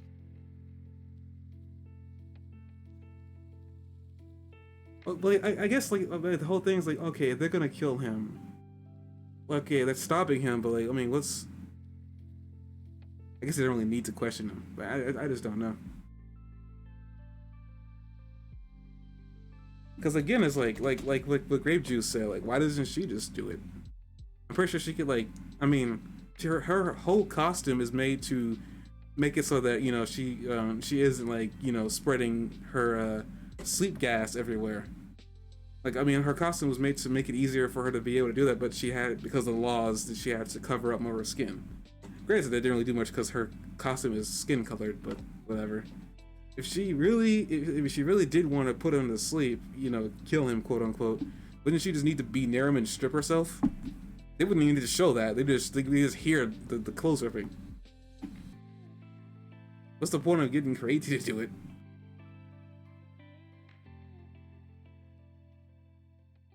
I feel like it's endangering kids, and we know that she likes her students. I don't know.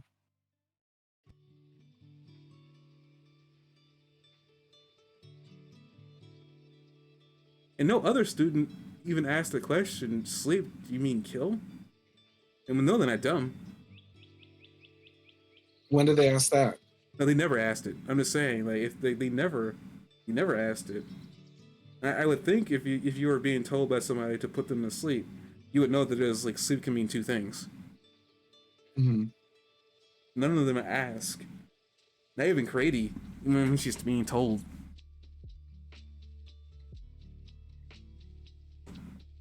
I don't know. Like maybe, hold up. Maybe this will answer my question. Does it matter how much of a lethal dose something does it kill you, or do you need to like match the body mass?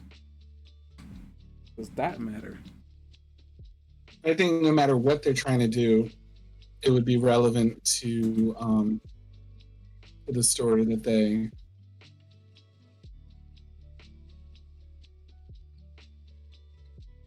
I think if it's like lethal, you're trying to kill them sleep. It doesn't matter how much you put into them. I think they just die. If the using gas chambers, which I just apparently found, I don't think it even matters how much you inhale. It kills you regardless. Why does the amount matter?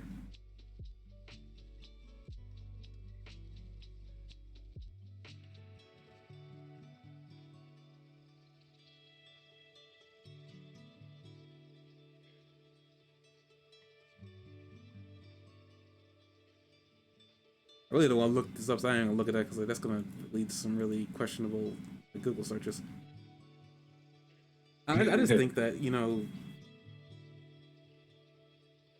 and according to like her quirk anyway, it's a sleep flagrance specifically, and her the name of the quirk literally is called Sleepwalker, and apparently it doesn't have any toxic properties either.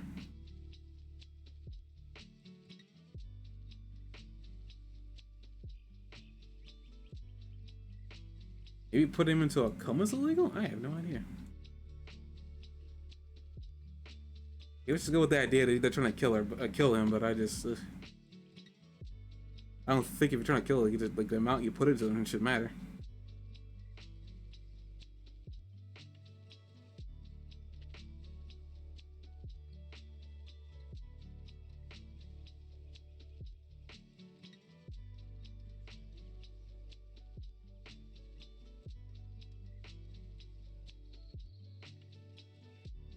I guess maybe back to the you got anything to add? No, I think we've beaten that a little to death. To be honest with you. Um, I don't know if I have anything else for that particular topic. 30 liters is 8 gallons. That's the only other thing I can tell you. Um, Pretty good chunk of an undiluted solution, I'm guessing, is condensed. That's why it's like it doesn't look like an 8 gallon container.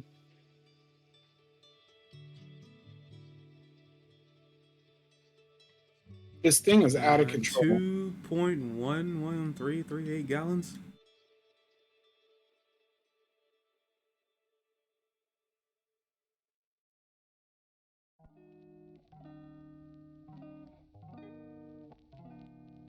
Oh, just about 2 gallons.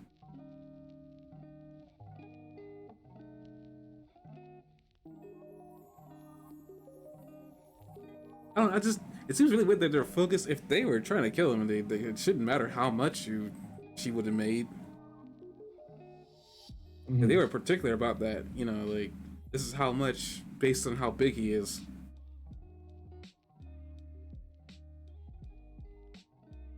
So they were focused on his height, as we learned last time we were doing a podcast. Yeah. 82 centimeters. Wait, how much was it? I forgot.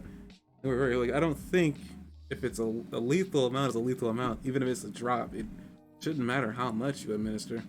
I don't think it matters like.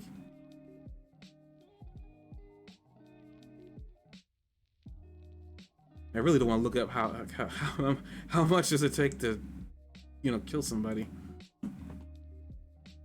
You're gonna start getting the FBI checking out your search records. I'm not going to. That's the thing. It's like I really don't want to cause any U.S. Like, that's why I'm just avoiding looking that particular sentence up.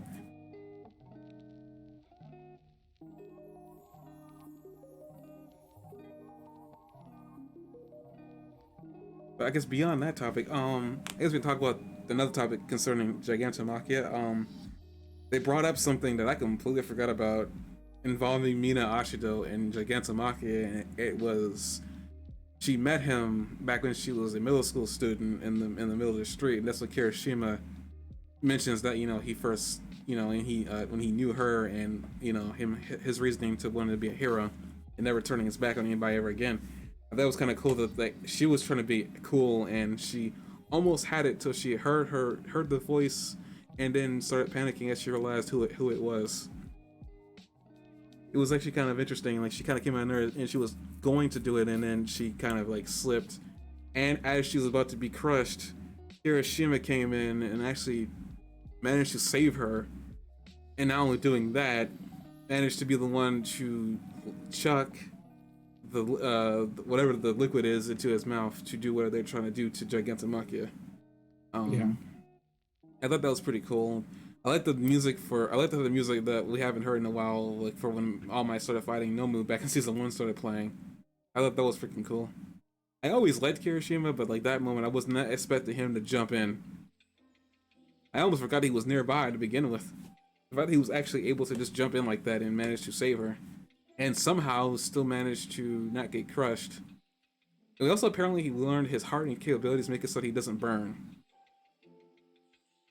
Mm-hmm. So that was also intriguing. Like, I guess we're learning secondary properties with some people's like primary quirks.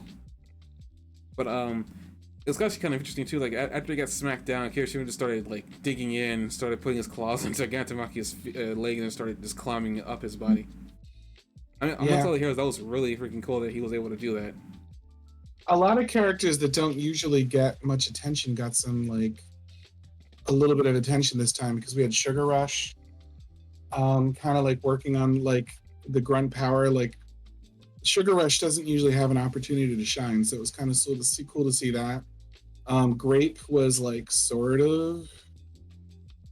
Well, his sticky balls were like what how they were attaching the stuff to the attaching I feel the like lines. I feel like they had several options, but like for how to attach that to his mouth. But Well, I I don't guess think Grape. so because like based on how easily he managed to get rid of Zero's tape, I don't think that would have lasted long enough considering how much he was struggling just to get him to stand still. Well, we have the lady that makes vines. We have Crady who can create literally anything. We've got the woman with giant hands that could have tried to like open it with her giant hands. There's like I don't think that would have worked. ways that would have. There are other ways that they could have made it work, but I thought it was cool that Grape like got a little moment with some stuff going on. You know, I don't think I was like blown away by Grape's contribution, but it was nice to see that like some of the characters that don't always get a lot going on like actually had something going on this time. I mean, we have a power that lets you have things off your body stick to something else, but not you.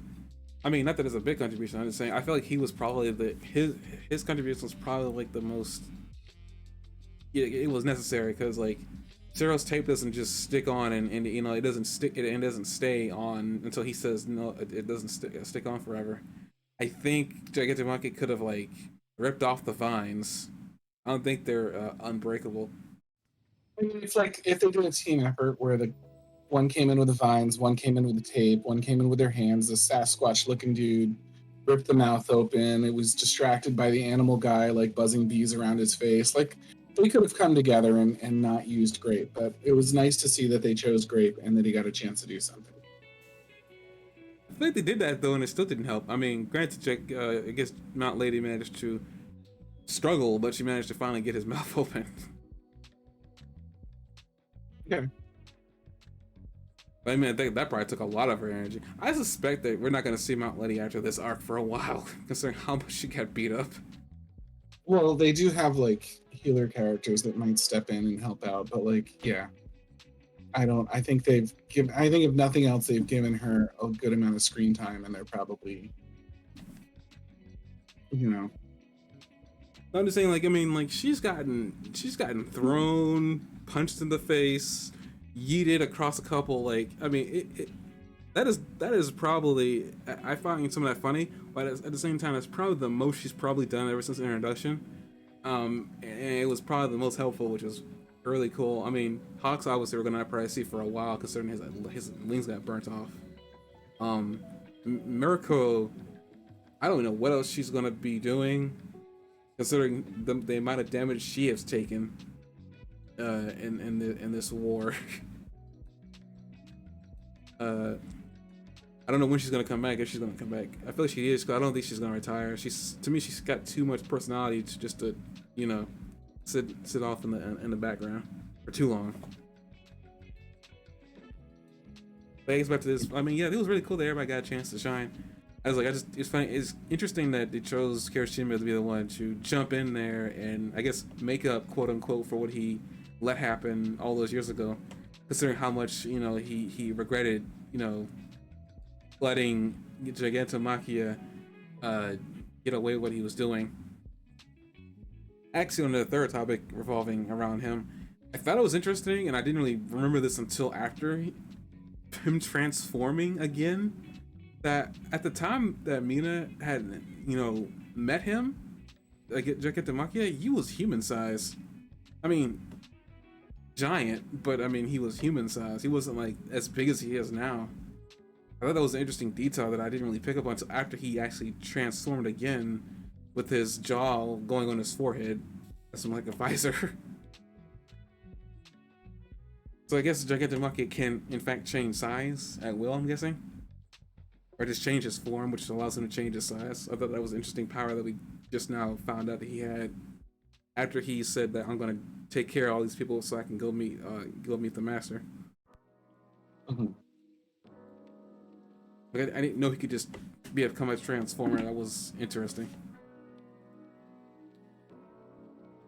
I don't know what's gonna happen now, considering that okay, now he's not unlocked a new form. It looks like that they may be in trouble. How so? I mean, it doesn't look like the medicine they administered to him is gonna work, or if it is gonna work, it's gonna take a long time. They need to survive. I feel like maybe it was like one piece of a longer fight, but if we know anything about this guy, that it's one of his biggest powers is endurance. So I think that we're gonna have a tough time getting more out of him than that. You know. Apparently, he can turn one of his abilities is to turn morale into life energy, or not life energy, but it's into energy. That was a weird. Again, I guess he's a giant. He's just a giant Nomu. I guess is really what he comes down to. He's a giant Nomu. Yeah. That's what I said to you last time, though. I said I get the feeling that like he's an early version of Anomu, and you thought I was out of my mind. No, I just said it makes sense. I mean, kind of. I don't think I said you're out of your mind. You said, "Sir, what nonsense are you talking? For I do not agree with a word you say." I never said those words. How dare you? No, he strikes me as an early experiment with as an Omu that um, didn't that they moved on from for whatever reason. I guess you wouldn't want like more than one Gigantomachina, you know. Well, I mean, this one doesn't listen to anybody other than like the person that they deem is powerful enough. Again, I guess like as you said before, I think I even said like it's possible that maybe I mean, he might be an early version of Nomu, but like maybe this being a failure, quote unquote, was what led to them removing the personalities from the person that they turned into a Nomu, because they got part of. I think the doctor mentioned like that getting rid of like the person themselves making this soldier easier, because now they just listen. They don't they don't have their own will. They can't just say no. It looks like Jagetamachia, if in fact he is an early version of a Nomu, as we're getting tidbits here, his problem is he just has free will. He just chooses to not listen unless he's being told by somebody who he deems is strong enough to control him. Someone he respects. He's only dangerous when he's moving, and for the most part, unless he's being told to move, he's not really moving that much. So if in fact he is definitely a failed Nomu, that means he's failed because of his willpower. I think that's the only thing that's really messed up or a failure you consider with him. So far, they've been unable to stop him. He's managed to keep trudging, even with a lady on his waist, supposedly weighing him down. He barely notices it, but finally he calculates and he's like, all right, now I've thought about this, and apparently beating the crap out of you guys is going to be the thing that makes the most sense. So time to mark you. I'm saying if he's in fact a Nomu, which I'm gonna sit there and say that I think he might as well be one at this point, because I think the line of like what the heck a Nomu is and isn't is probably blurring. A little bit, right? But I think Shigenraki is a Nomu at this point. Uh, but yeah, I was like, I think it's probably what, because I remember I don't remember when this happened, but I remember specifically that they're talking about like when they're creating these things, getting rid of the human component is important. I think they talked about this during like that whole moment we had with Eraserhead and President Mike and them finding out about their classmate that disappeared, and they thought that died. All for them to find out that he's actually, his body's still around.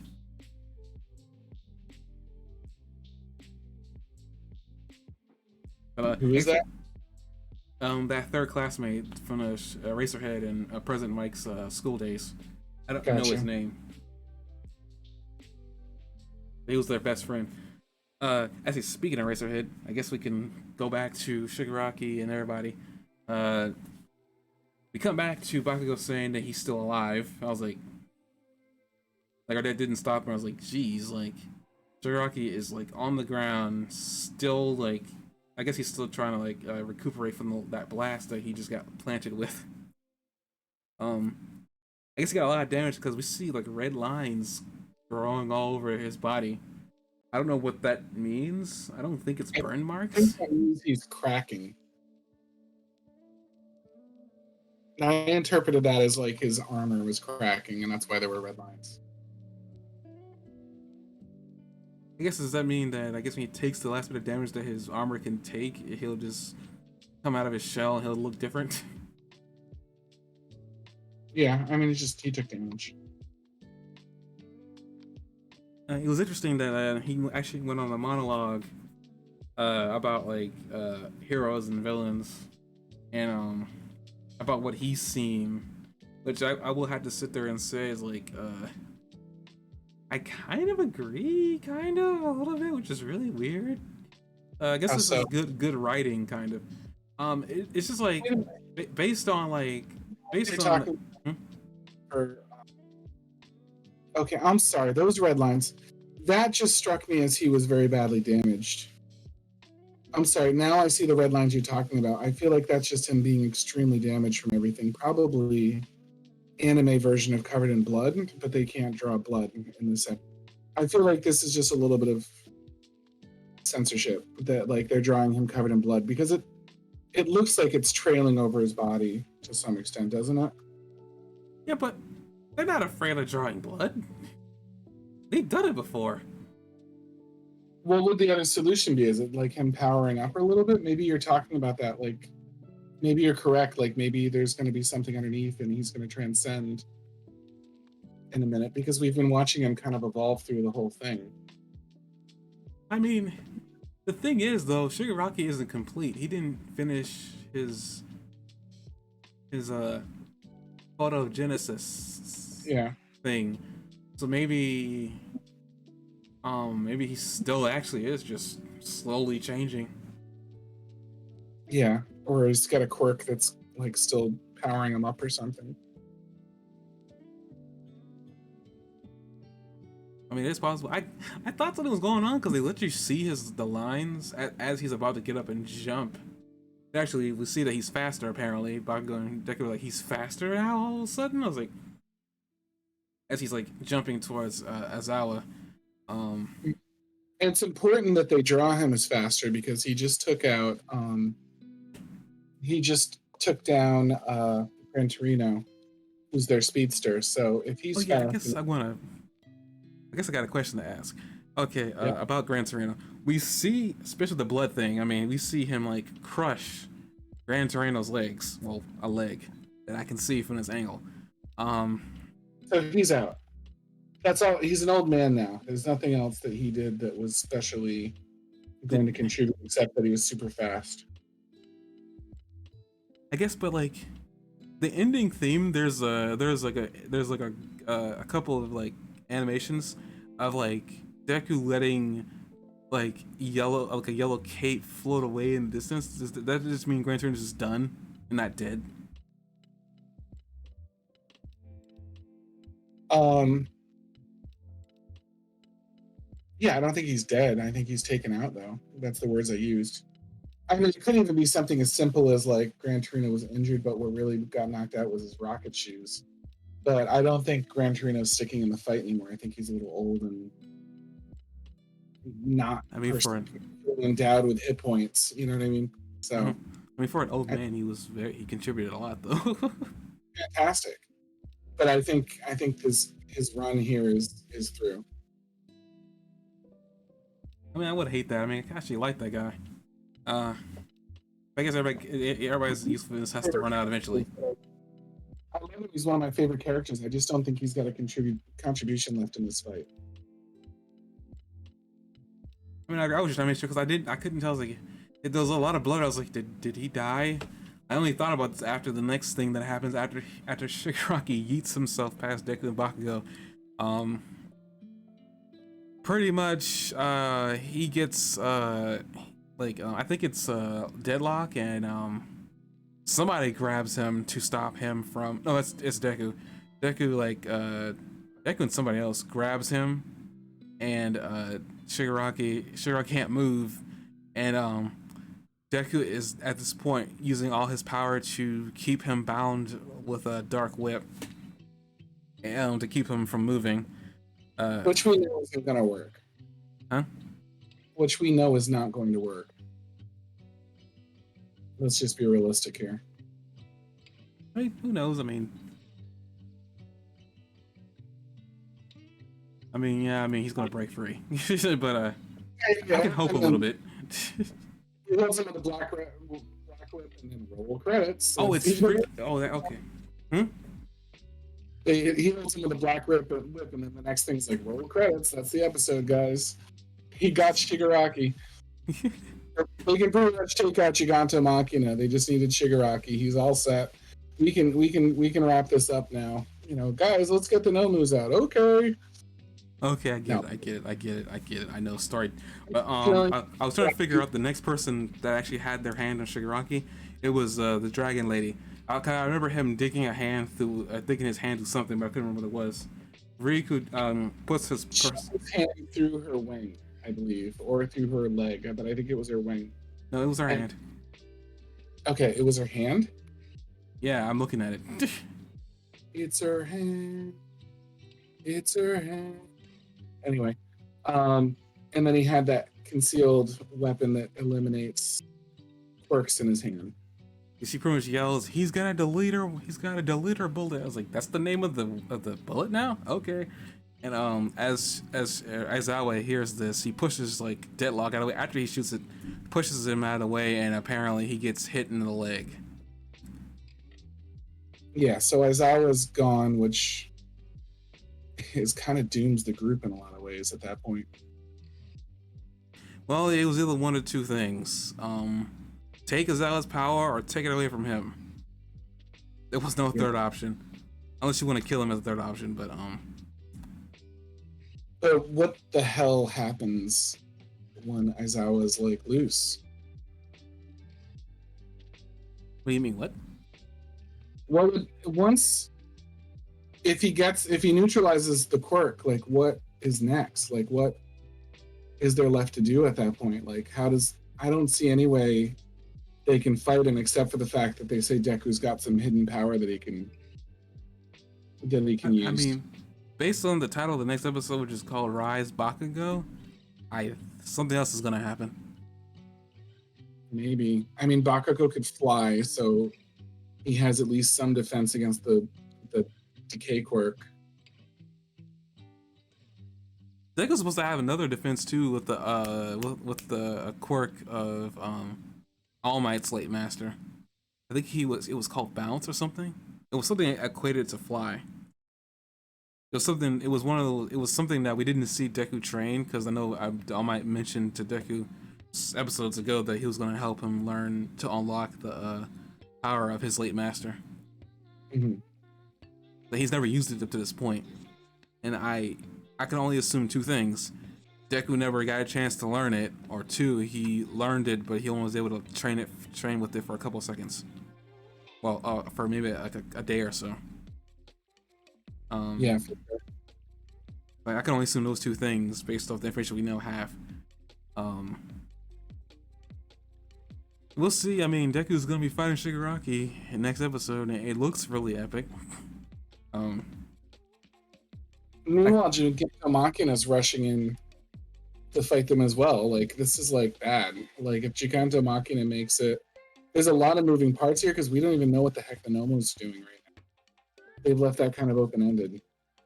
That's like a big pile of major Nomus that like Endeavor and Hawks combined had to like fight one of them. Now I get the feeling that these aren't anywhere near as strong as those, since that bunny hero like was holding her own against a group of them at once. But like, I mean, they're not something you can ignore, you know.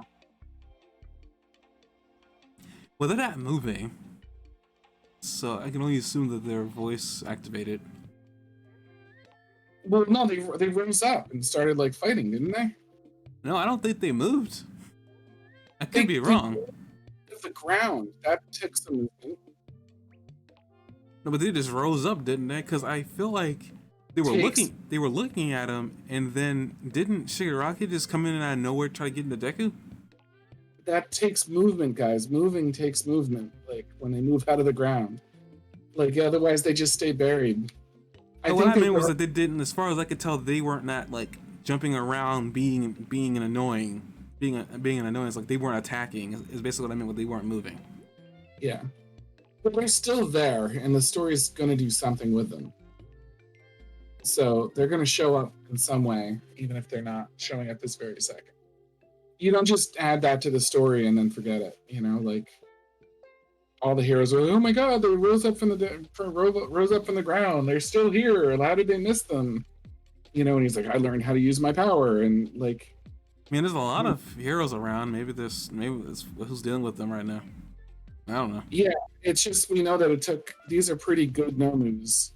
We know that it takes a lot of heroes to take on one, and this is like a team of still semi-intelligent nomus that they're up against. So it's still a fairly intimidating batch of stuff to go up against. It's not good on top of Gigantomachina and everything else that they're standing up against, and it's a factor that we haven't seen addressed very much. Like right now, I don't know. It didn't seem like there was a lot of the top heroes left chilling back at that place.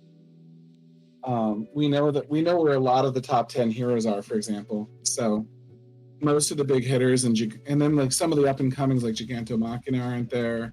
The best students aren't there. You know what I mean? Fighting the Nomus. So there's like a lot of room for error there.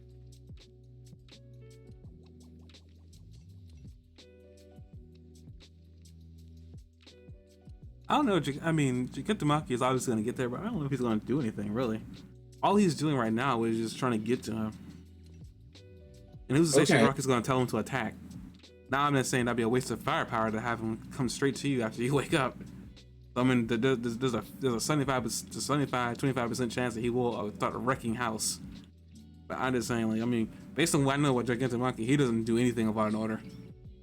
Okay, so when we're thinking about fighters that are left on the field right now, Endeavor it's made it clear that Endeavor's burning out, just like I predicted last episode.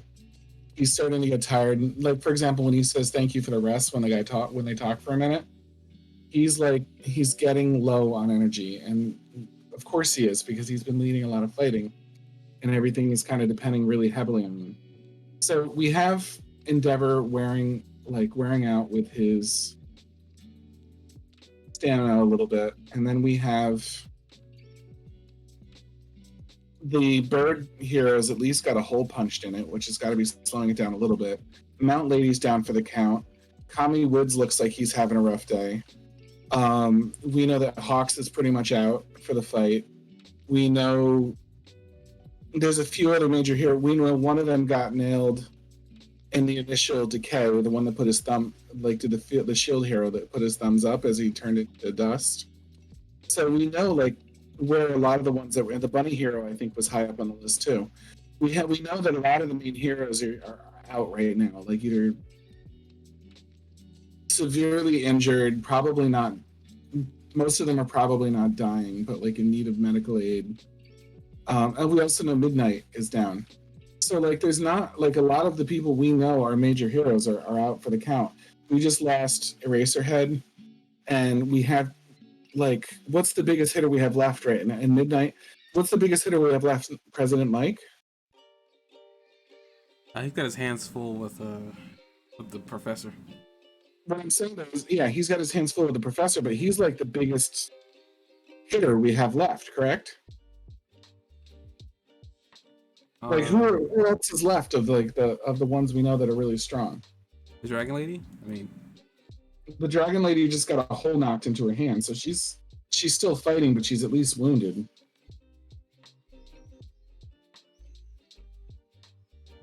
I want to see something real quick.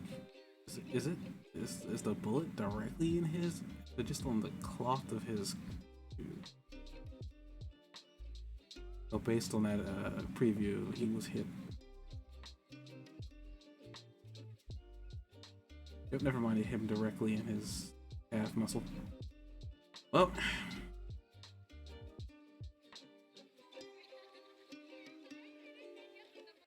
it's not looking like there's a lot left to fight a batch of like the top Nomus. That's the we point. still got 1A. I mean, they're still up and coming. Yeah, we've got Cementos, and we've got the Killer Orca guy, I guess. I don't really know how powerful Gang Orca is, but like we've got him. I don't know. Yes, we've got the hero. We've got Class 1A, but right now they're all working on Gigantomachina, so they're hardly fighting. Um, they're hardly ready to fight the Nomus right now. They've got their hands quite full. I mean, there's only one hero I think really left that's really powerful that could step in and save the day. Don't you dare say it. Where is Froppy? This is her moment to shine. Like she's the only one left. This is what they've been building up for. I mean, I still have hope that they can pull this off. Mm-hmm. Because they've been taking a lot of L's, the heroes, I mean, recently. A lot of things the villains have been doing haven't really been to stop the heroes. They've just been sliding underneath the radar, getting what they need. All for One has not been budgeting. He's just been smiling, grinning. His little boy is all grown up. He's a man now, destroying the world. Mm-hmm. So I mean, he's in no rush to get out of jail. So it's like, yeah, things are looking bleak. There's been great acts of heroism. It's every single one of them has come with a cost.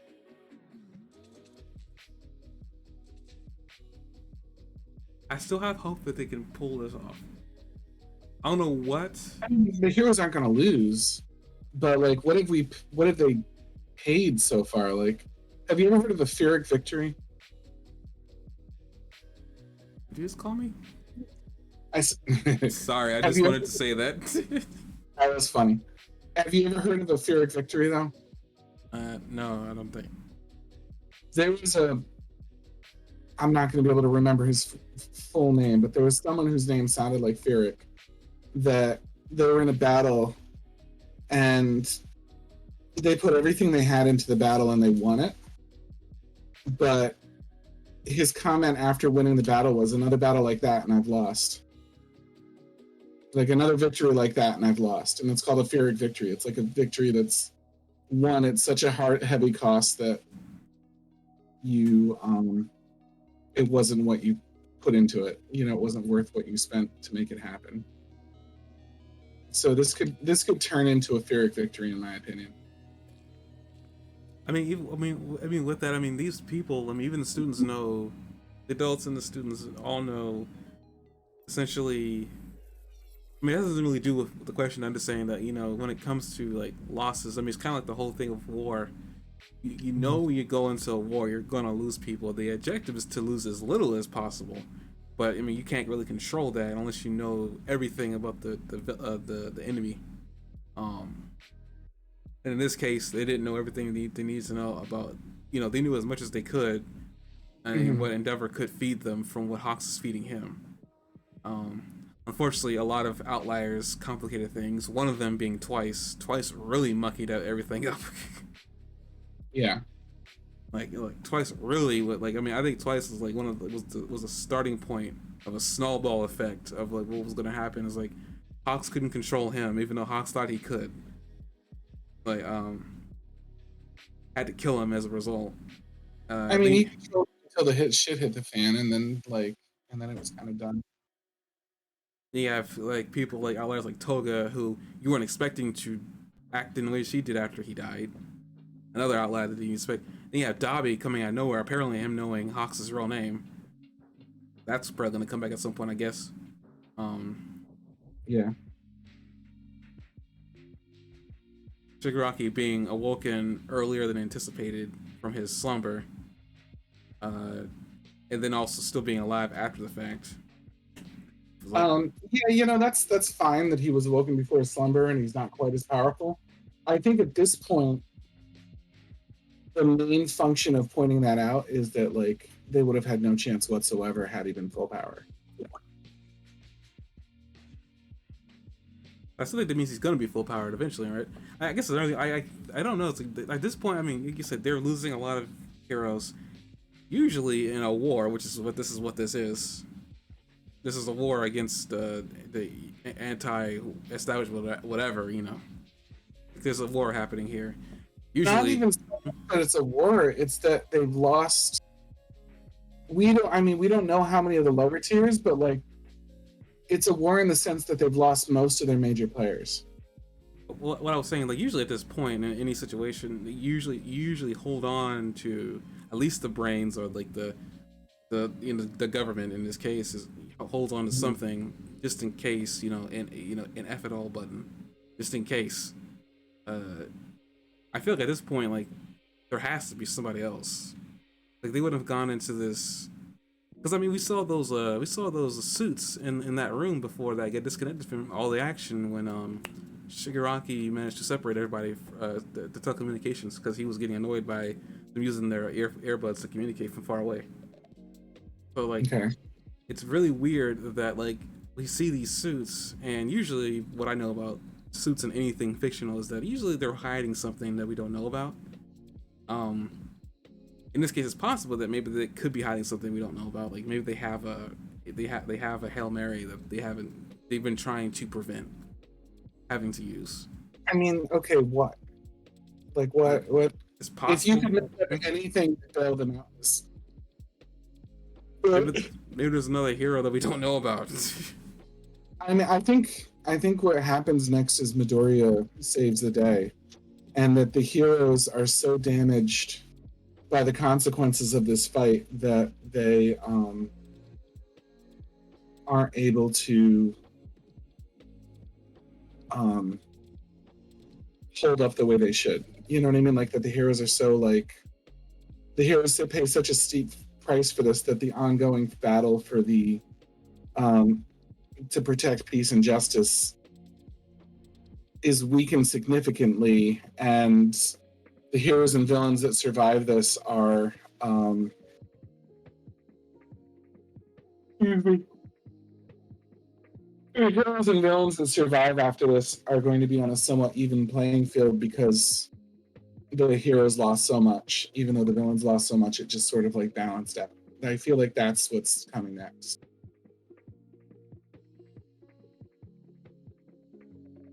I mean, yeah, they definitely lost. I just don't know. I mean, at this point, it's like I don't think Shigaraki's gonna back down and just go lick his wounds. I mean, after everything's said and done, after he gets what he wants or whatever he's trying to get, they're gonna have to like force him to quit. But we know Shigaraki isn't gonna just give up. And I don't doubt that in the slightest. All I'm saying is that um, I think the next, so that a story continues in this series.